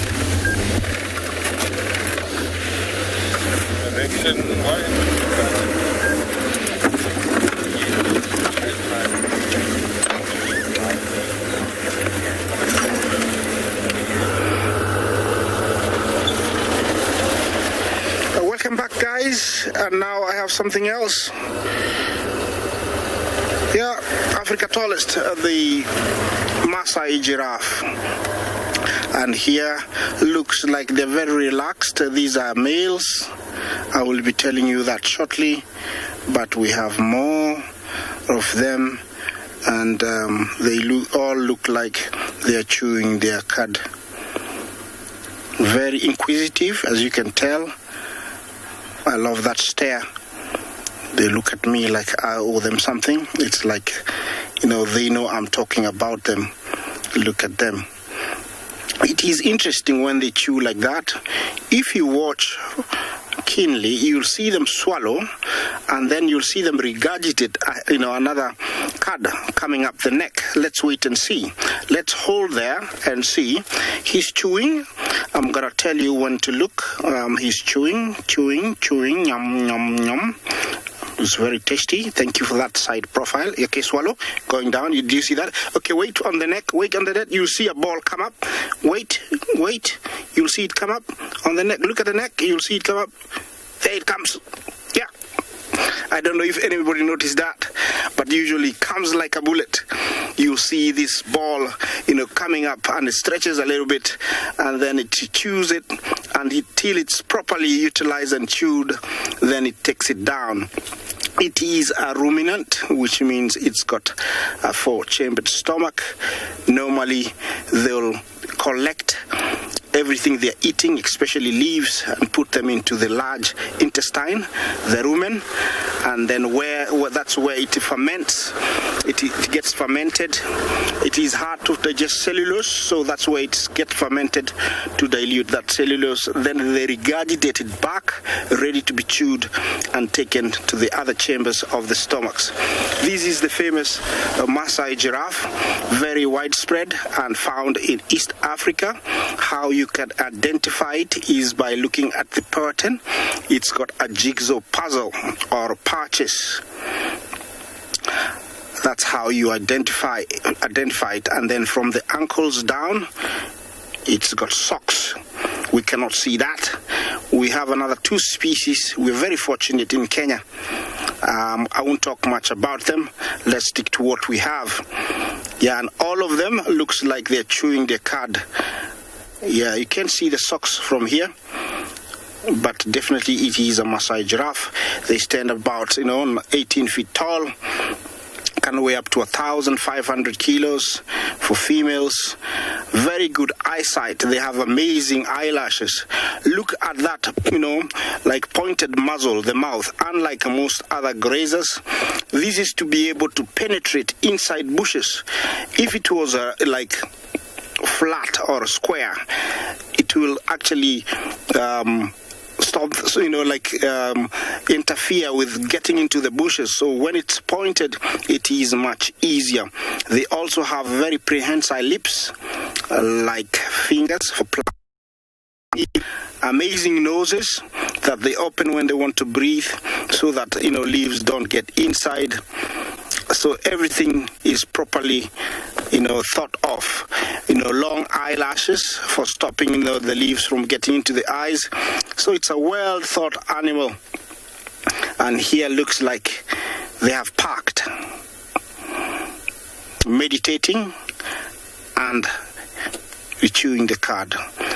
Yeah, that to the right there is a male. You can tell by its horns, which are not true horns. Horns are made of small hairs called keratin. They're compressed. But these ones, they have skin. They are called ossicons. They're bones with skin around them. So they are not true horns. How you can differentiate between females and male is when you look at the male, the top of the horns are bare, and the female looks like a hairbrush. Yeah, that is a male. Those two are males. You can tell that, the thick horns, the top is bare. Yeah. From here, they can look around and make sure there's no danger, so they can, chew their cud comfortably. Their numbers in Africa are declining. Main threat is poaching and habitat loss. But we are very lucky to still have a very good number of them here in the beautiful Masai Mara. This one here looks like he's looking at me. He knows I'm talking about them. Look at that.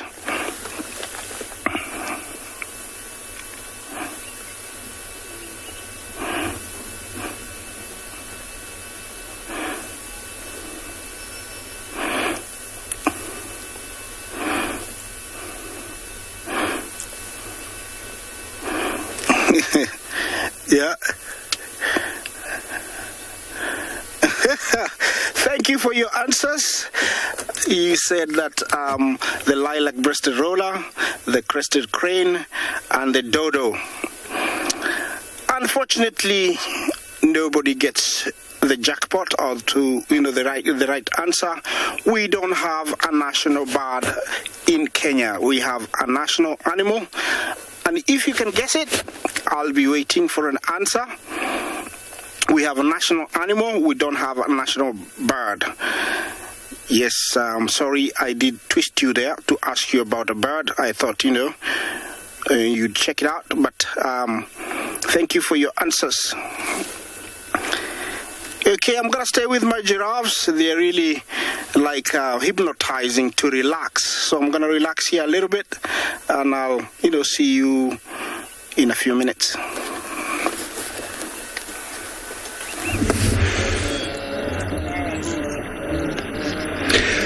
We haven't moved, and I'll tell you, my favorite animals in the African bush are elephants. Giraffes are quite interesting, but now the wildebeest here are coming to have a drink. We all know water is life, and after eating so much, they'll always come to have a drink to help in the digestion. But at the same time, saying water is life, we got, the reptiles, like the crocodiles that live in this water. So as much as they're having a drink there, they're very, very careful that crocs do not catch them for, one reason or another. We all know crocodiles got very special eyelids that under the water they can open their eyes and they can see what is happening in the outside world. Let's just listen to the calls of this wildebeest here.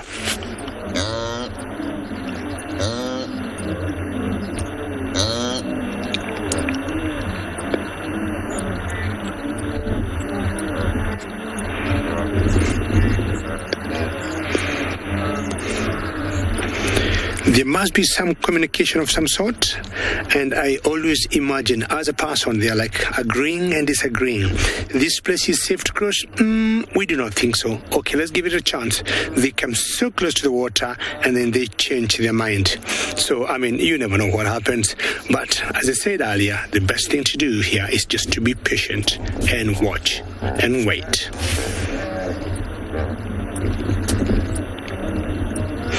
What you hear in the background are hippos.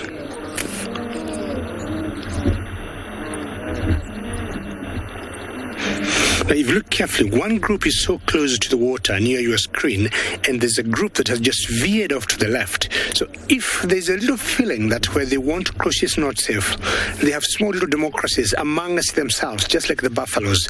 That doesn't sound right, and most likely maybe we'll end seeing them, all of them moving to the left.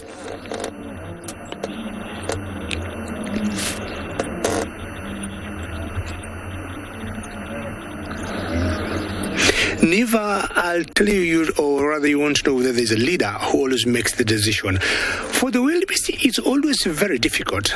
Unlike the buffaloes that you can identify a particular female being like the lead one when they make decisions or when they move, for the wildebeest, even for us who have been out here, in the African wilderness for many years, it's always rather hard to know whether there's a particular leader that makes a decision. But as I said, among us, the wildebeest, we got small little tribes, small little groups, and if a particular group decides this is the way we go, that's the direction they go.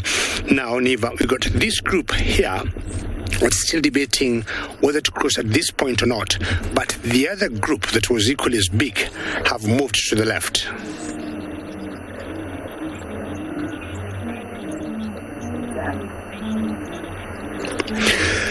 The rivers in all the game parks in Africa have so much action. We got hippos, we got crocs, we got animals drinking, and let's have a look at what happens.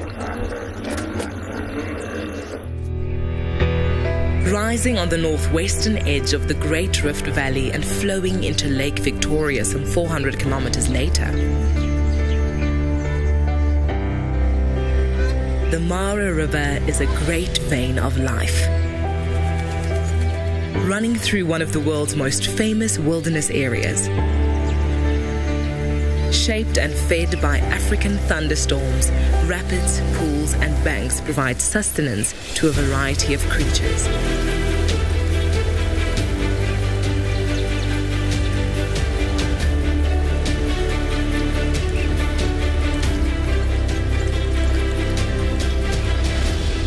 For the wildebeest, zebra, and gazelle of the Great Migration, the Mara River is a quencher of thirst.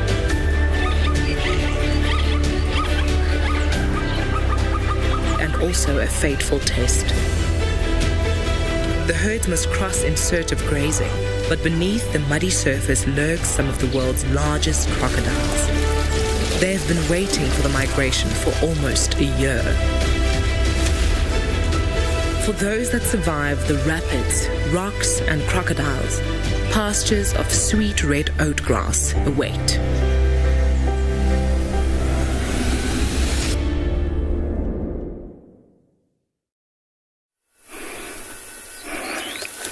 Welcome back once more. We have elephant, and they look like they're also on a mission. Everybody is on a mission right now. Everybody is walking. This is a big bull following a small breeding herd. By the behavior of the female ahead, could we stick to her, James, the one in front? You can tell she keeps turning and looking behind. See that?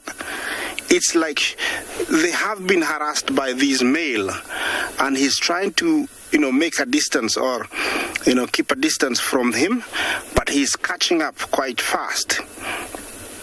But she's persistent, she's going, you can tell she wants to be as away as possible from this male. Maybe one of the females there is coming into season in the next few days, and he can sense that, and so he wants to be, very close. He doesn't want to be very far. And up there, you can tell the wildebeest are also, heading somewhere. They are moving closer and closer towards Little Governors. This is how far they've come today, if you know this area.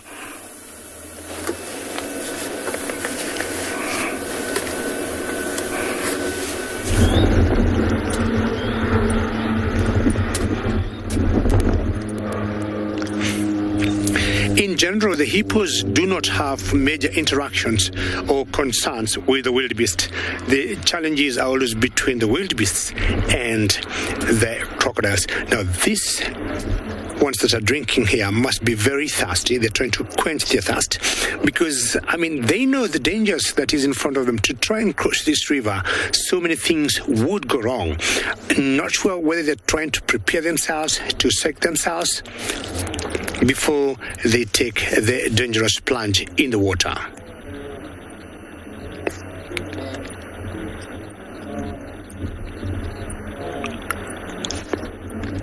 Okay, occasionally we have noticed once the pressure builds so much from behind, the ones drinking will stop drinking and they'll be pushed in the water and the crossing will start.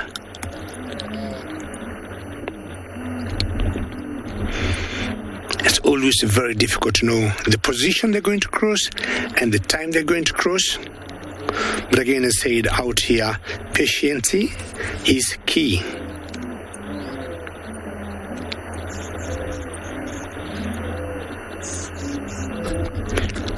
The Mara River is one of the longest rivers that we got in Kenya, and it originates from Kenya, swings through the Masai Mara Game Reserve, then to the Serengeti National Park in Tanzania, and then back to the Masai Mara, and it drains in Lake Victoria. About 400 kilometers long, or about 250 miles odd. A very important habitat for these two conservation areas, the Masai Mara and the Serengeti National Park.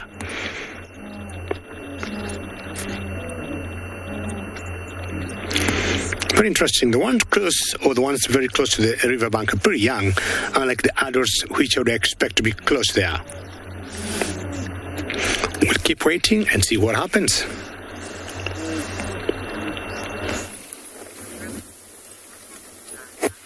We've been sitting here with these wild dogs waiting to see what's happened. And so far, not a great deal, except they now seem to be moving off towards another spot in the shade, where I think the adult, or the alpha male, is. Taking a little piece of food with. Oh, that's so cute. And hyena is still around, if you can believe it.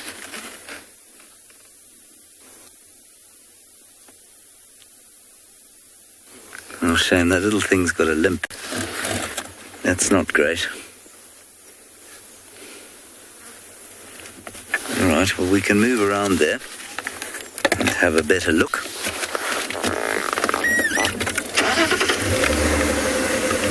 Oh, there's a bit of disciplining going on.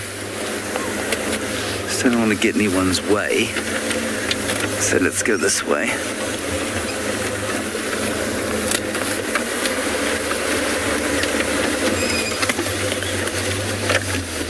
I'll just be able to hear them squealing at each other.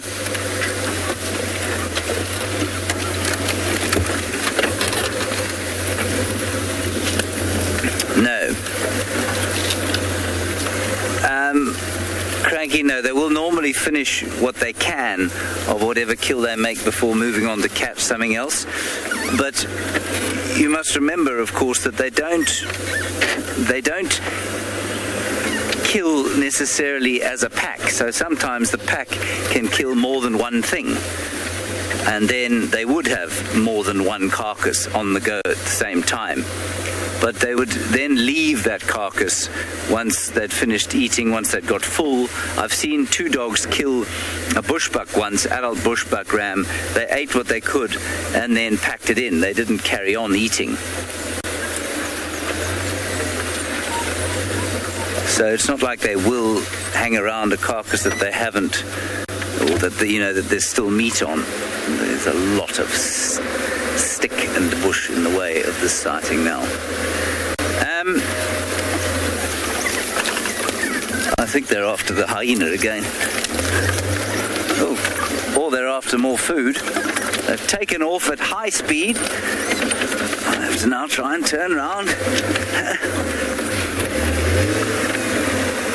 Yes, it's the hyena that's being flattened. It's in here, Thea.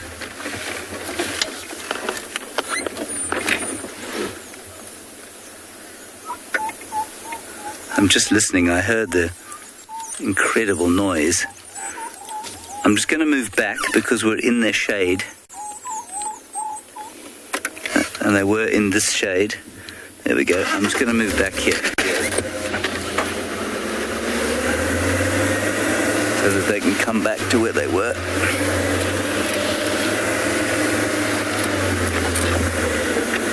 There we go. Should do it.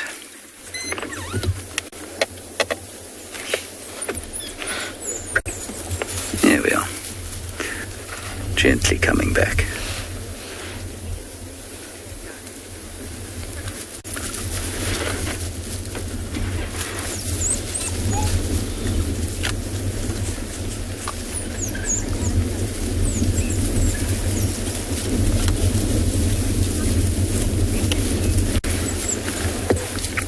Yes, Megan, their calls are amazing, aren't they? That kind of whooping, twittering. And you would have also heard them bark. You would have heard the bark that they made when that hyena arrived.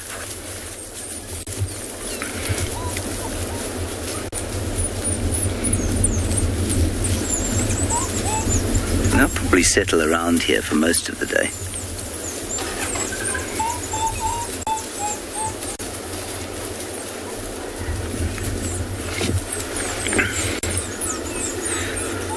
Koala bear breakaway pack forms when the pack gets too big, basically, and also when, if you've got a large cohort, I'm just going to have to move. And that's fine, we don't need to move. If there's a large cohort 1 year, you know, with lots of females and lots of males, they're all related to each other and they will disperse from each other and form a breakaway pack to start with. I think often the term breakaway pack is used interchangeably or mistakenly perhaps for dispersal pack or any kind of movement away from an original pack. But it's not necessarily a breakaway, it could easily be a dispersal. But it largely happens when there is an inability to feed the pack because there are too many animals. That hyena is still mucking around here.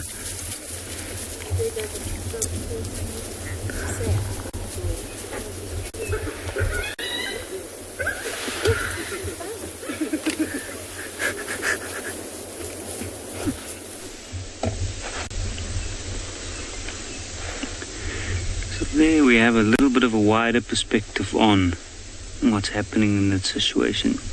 Up front, we have the one male, which is the physically bigger male, actually. And he's got a darker mane. And then that one with his head up at the back. That's a physically smaller, lighter male, with a nice yawn from his side. You can see he's already got his head up. He's waiting. Whoa! Getting up. He's probably going to go investigate the female. There's always a little bit of tension. You can see she doesn't look awfully excited. She's not really paying too much attention. And let's see if he gets the idea.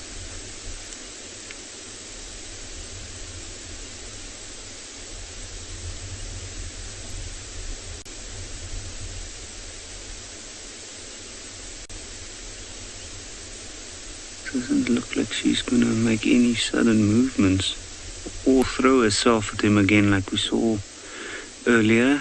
He's also going back down. Maybe it's not time yet. Now what's interesting is it's often said that it's the bigger, darker male that's the more dominant out of the two and the one that's most likely to mate with the females. But in this case, what I've often noticed is that this male is the one that starts out mating with the females and the other one might move in a little bit later. But I've also seen the two of them fight where this one is actually a little bit more aggressive and he often pushes his brother back to the outskirts.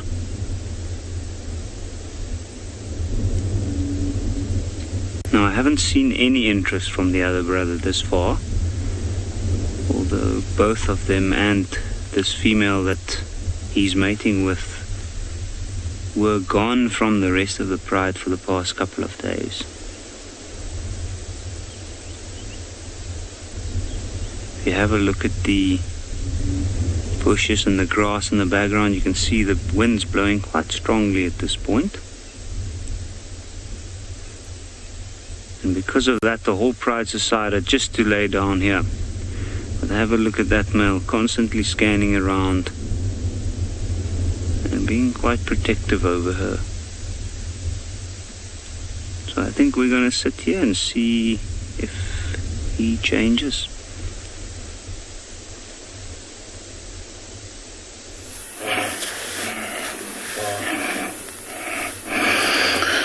Once more GNU, more wildebeest, part of the migration, different location and different wildebeest, all with a different mission. They are crossing the road right in front of us. I wonder why did the wildebeest cross the road? I may ask myself. Yeah, do we have an answer of the national animal of Kenya?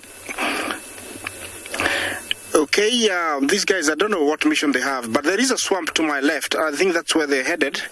It is quite a huge herd. A good, maybe, I would give him 10,000. And yeah, they've stretched a long way. You know, Big James will be sharing that with you. But I may just tell you, the national animal of Kenya is the lion. We don't have a bird, we just have an animal, and it is a lion. They get comfortable once they get to the other side of the road, and you can see them grazing. Yeah, really seriously. Yeah, it's amazing, you know. I hope you're enjoying this. It's one in a lifetime, coming live from the Masai Mara. Talk to us. Hashtag CGTN Wild. Hashtag Wild Earth. Questions, comments are very welcome. This is an amazing sight. I hope you are enjoying this as I am. You know, you don't get to see this every day. We have a very short window during the migration when I see this. So I always appreciate. I hope you're doing the same. Yeah. Remember that we haven't seen one wildebeest twice since this morning. Each one of them is different. I have been moving every almost 10 minutes. In every segment I've been making, it has been a very different location. Believe me. Yeah, they're all different. It looks like there's no wildebeest left in the Serengeti. They're all here. Yeah. All very healthy, lots of young ones. Yeah, when I tell you about 250,000 of them are born during the bathing season, which is February, March, in southern Serengeti, you have to believe me. You see how many young ones are there. And the ones with the slightly carved horns are younglings from last year. You'll see the difference in horns. There's those ones with very sharp, straight, and there's those ones with slightly folded ones. Those ones are from last year. Yeah, I don't know if they're going to be vocal so that I can leave you to enjoy the sounds. Not very much, but please enjoy the sight as Big James, you know, shows you how many they are and rolls the camera.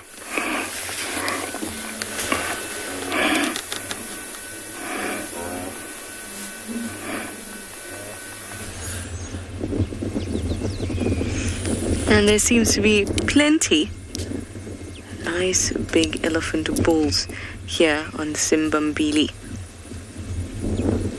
We saw two huge ones as we were coming in and they moved off. Now we come here to the dam and one is feasting. All that juicy vegetation will be growing on the sides of the dam wall there. You can see it's really green compared to the rest of the bush. And that's exactly what this bull will be looking for.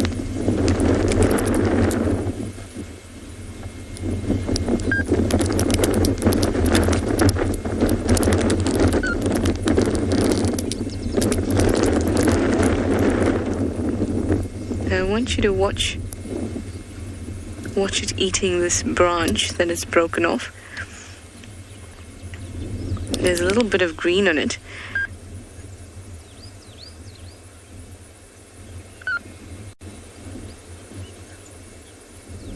I wonder if it'll be eating the whole thing or not. William, you'd like to know if elephants prefer green or dry plants and grass? Definitely green. Definitely. If you can imagine yourself, nice green vegetables are always better, or nice green leaves, than dried up ones without any moisture in them.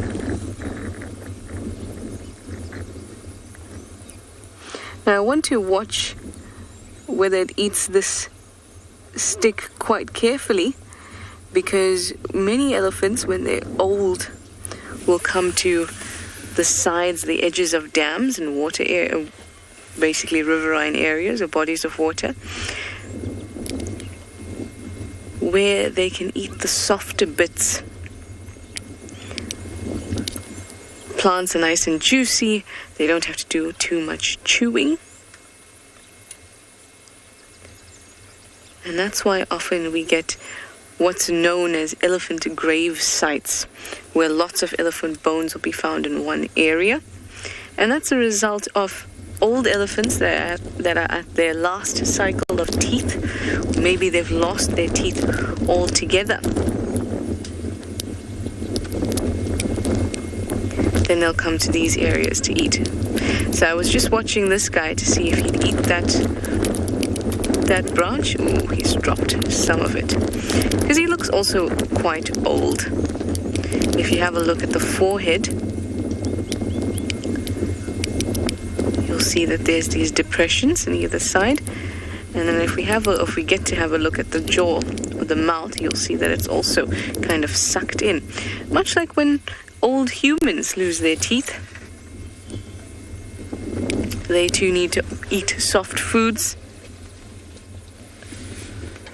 and their cheeks are a little bit sunken.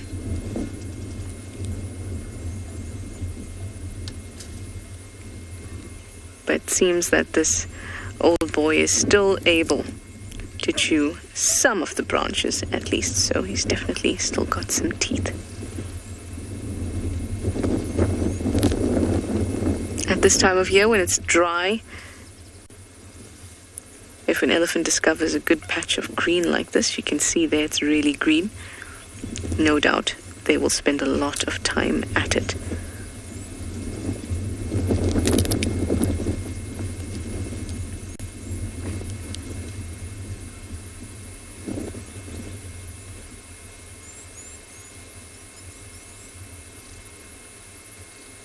Look at that. I love the way that they are so gentle with their trunks. I think he's at the tail end of his teeth. He's dropping the bigger bits of the branch into the water and eating the softer, more manageable ones. I'm going to sit with this guy for a little longer.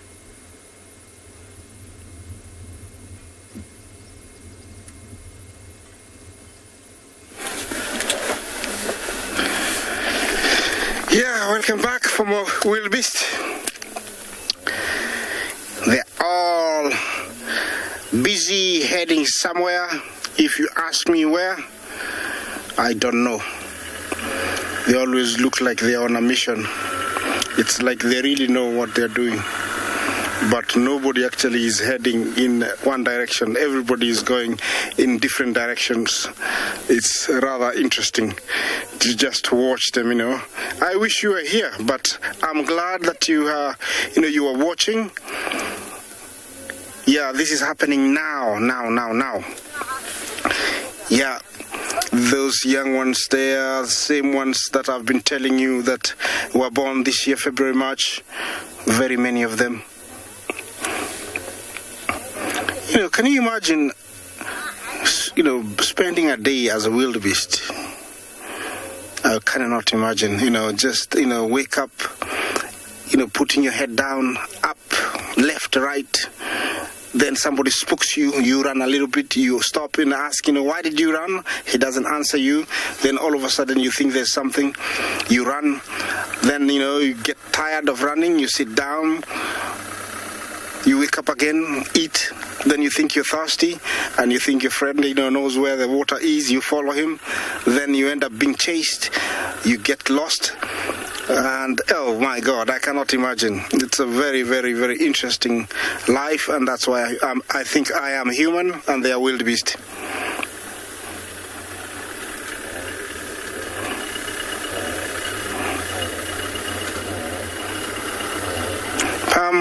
You ask if they cross the river and then cross back the same place? Yes. Thank you for that question, because I have seen that happen, and not only once but a few times, where they come in a haste, like they really want to cross. They get across, then 20 minutes later, same group turns around and crosses back. And then even the third time, a few of the ones that are crossed, maybe if there were about 200, maybe another 50 lose their mothers, lose their calves, and they decide to cross back. I have seen that, believe me, and it does happen. Hopefully, me and David, in the next coming weeks, we'll be able to share that. We might forget that, you ask, but, watch this space. Stay tuned. You might get to see it. I might forget, but you might see it. Yeah, they do cross and crisscross. That is how many there are. This is slightly a different angle from what I shared with you earlier. And it's just wildebeest, as far as you can see. It's amazing sight. Yeah. One that everybody should see in his lifetime if they could, because it's not seen anywhere else apart from here in the Masai Mara. Look at those ones, top right. They are walking top right, and then when they reach outside the angle we cannot see, they turn around and turn left. This is what is interesting about wildebeest. You never know what they are thinking. They have a mind of their own. The one good thing that happens to them is that they have a survival strategy where they know if we give birth to many of us, we will never go extinct. So, they give birth to 250,000 every year. Of those 250,000, maybe 100,000 reach maturity. Many of them die of exhaustion during the first journey up here, crossing the river, drowning, being taken by crocodiles, not to mention thirst, and also predators do take them. So reaching adulthood, which is about 4 years, maybe about 100,000 will reach maturity.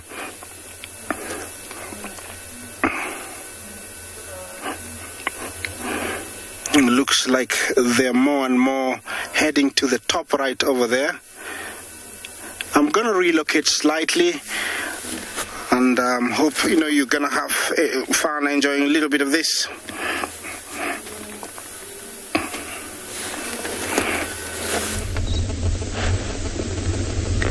So those wildebeest in the Mara certainly do have a turbulent lifestyle with all of the predators.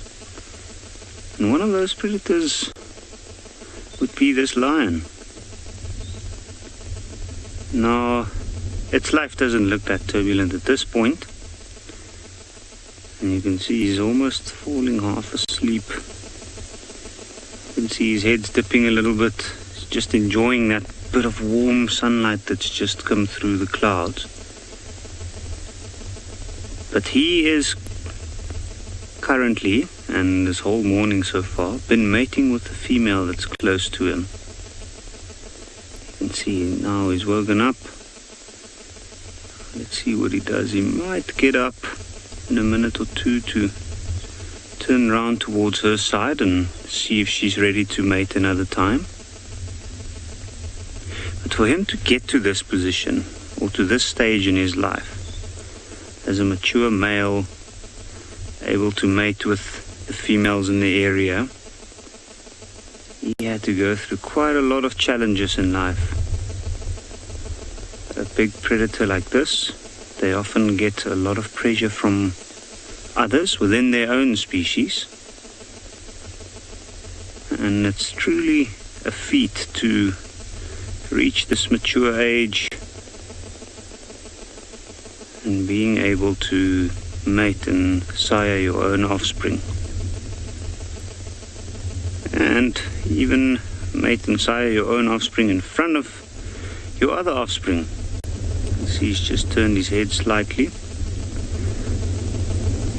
And what we're actually seeing here is a lot of very subtle hints from the male towards the female and the other way around. They are communicating even though they're not physically making any noises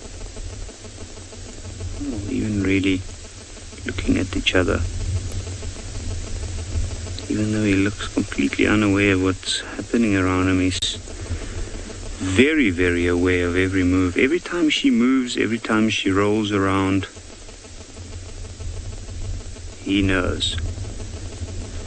And that's why he's still sitting upright with his head ready to make a move.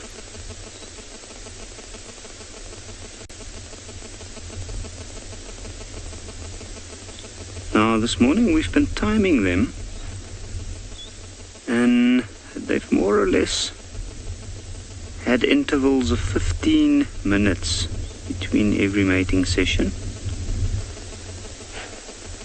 It's getting a little bit hotter now, so it might take a little bit longer and longer. And they might even stop for a while during the heat of the day.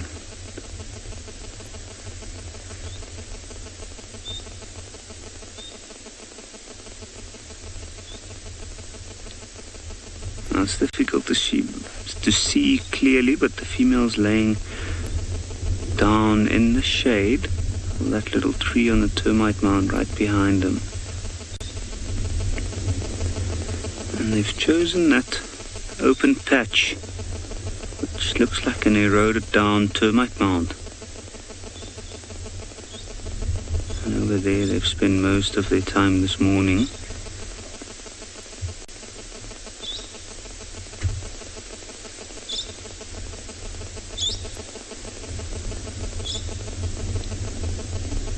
After a while he starts drifting around and he looks at birds and things moving past to pass the time.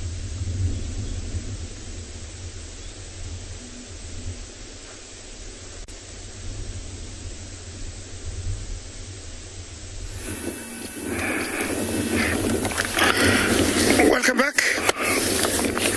Yeah, with mating lions is always a mating game, a waiting game. Yeah, our wildebeest looks like they are still migrating. They are going and going and going. This is another different angle I decided to give you of the same wildebeest, of course, from a few minutes ago. And they are coming and going behind me. Looks like they are on a mission. There is a crossing below what we call Kichwa Tembo airstrip, and I think that's where they're headed. So it's going to be a mission for me either this afternoon or tomorrow to see if they're going to cross.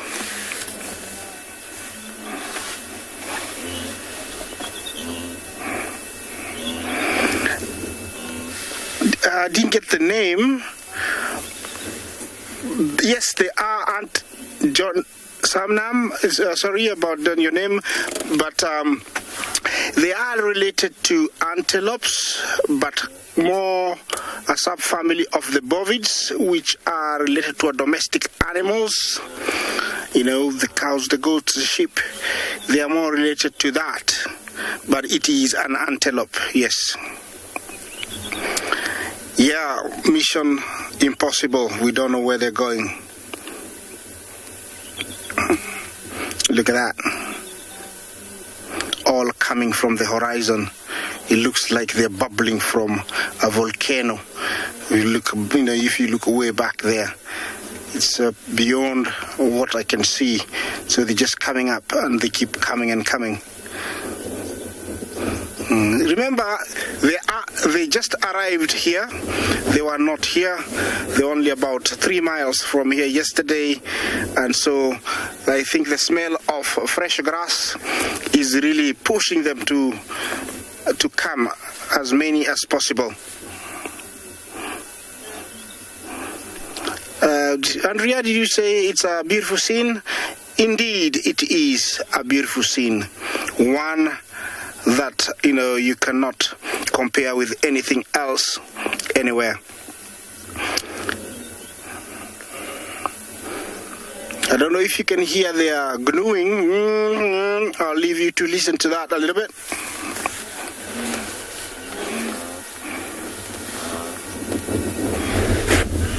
This particular bird is not showing us his best angle, but it is worth just having a look. This is a martial eagle, and we saw it coming down from some distance away with its legs out, wings folded up in a diving posture or sort of parachuting posture, and I think it missed whatever it was attacking.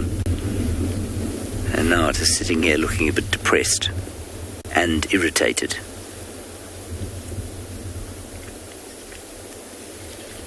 This is the biggest eagle we get here, heaviest and tallest and biggest wingspan. Immensely powerful bird, and whatever escaped being gripped by those fearsome talons can consider itself very lucky indeed.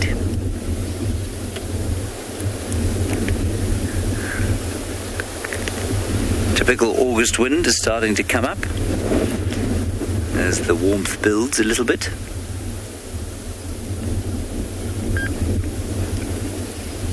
And I'm sure the bird will take to the skies again fairly soon to see if it can't catch something else.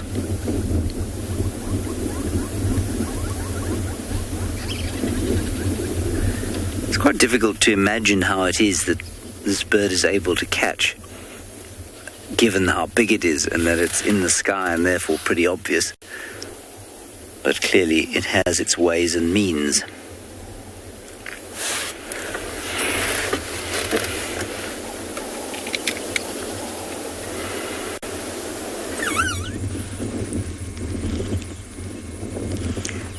This old bull is still busy nibbling.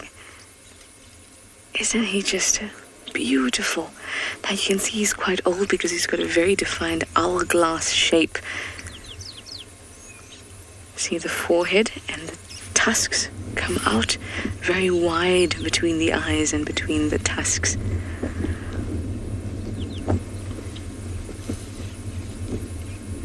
What a beautiful boy. He's just having a wonderfully peaceful time at the dam here, much like myself.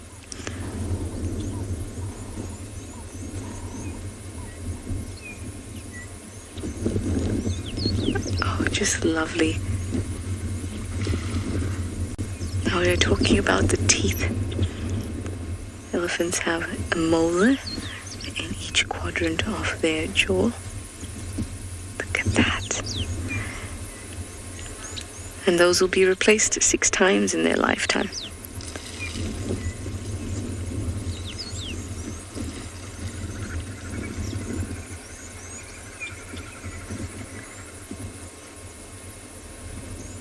I would say, if I had to estimate the age of this bull, given the depressions in his forehead and the width between his eyes and tusks, I'd say he's in his 50s. Butterfly, you say he looks great for his age? I couldn't agree more. I think he looks fantastic. I think he looks wizened to the world.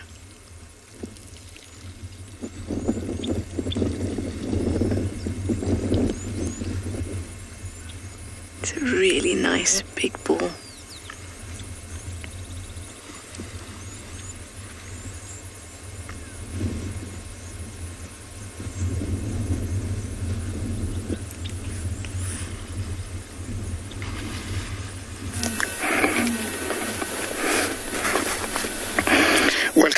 guys, and very interesting. They were coming and they stopped, and now there are some coming from behind me and going forwards.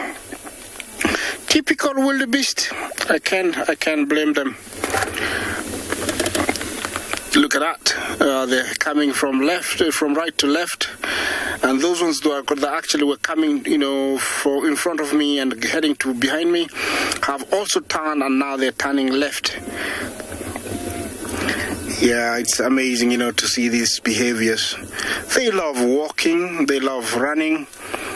I think if there were walkers to be given a prize, wildebeest would win, because there's never a moment where you'll see a group of them just grazing and relaxing. They will always be moving.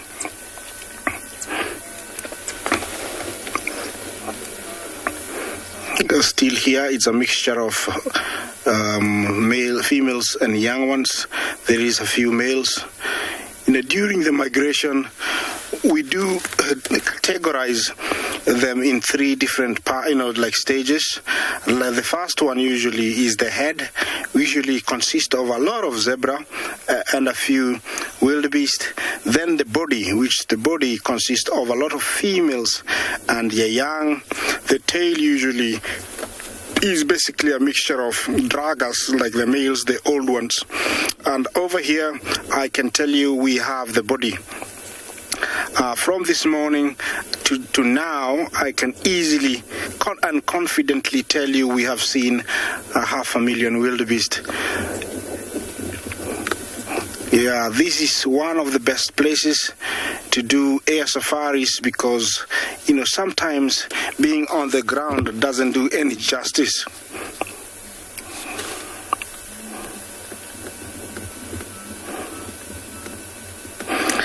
You asked about the landscape of Masai Mara. I didn't get the last bit, unfortunately, and I don't know if I haven't. Yes, it is very ideal, because there is enough to eat, there is enough area to roam, and it is necessary for them to be here. Otherwise, there's nobody to eat the grass and do the small.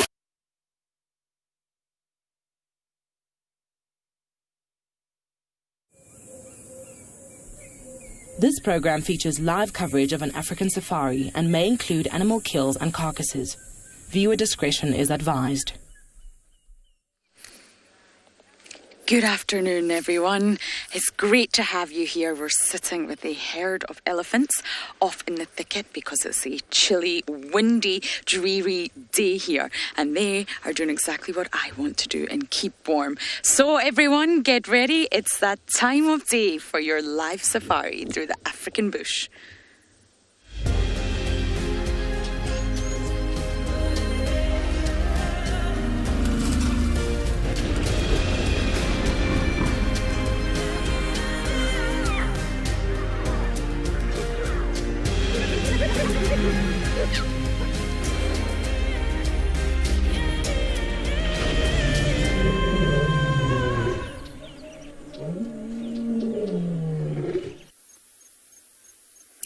Good afternoon and welcome.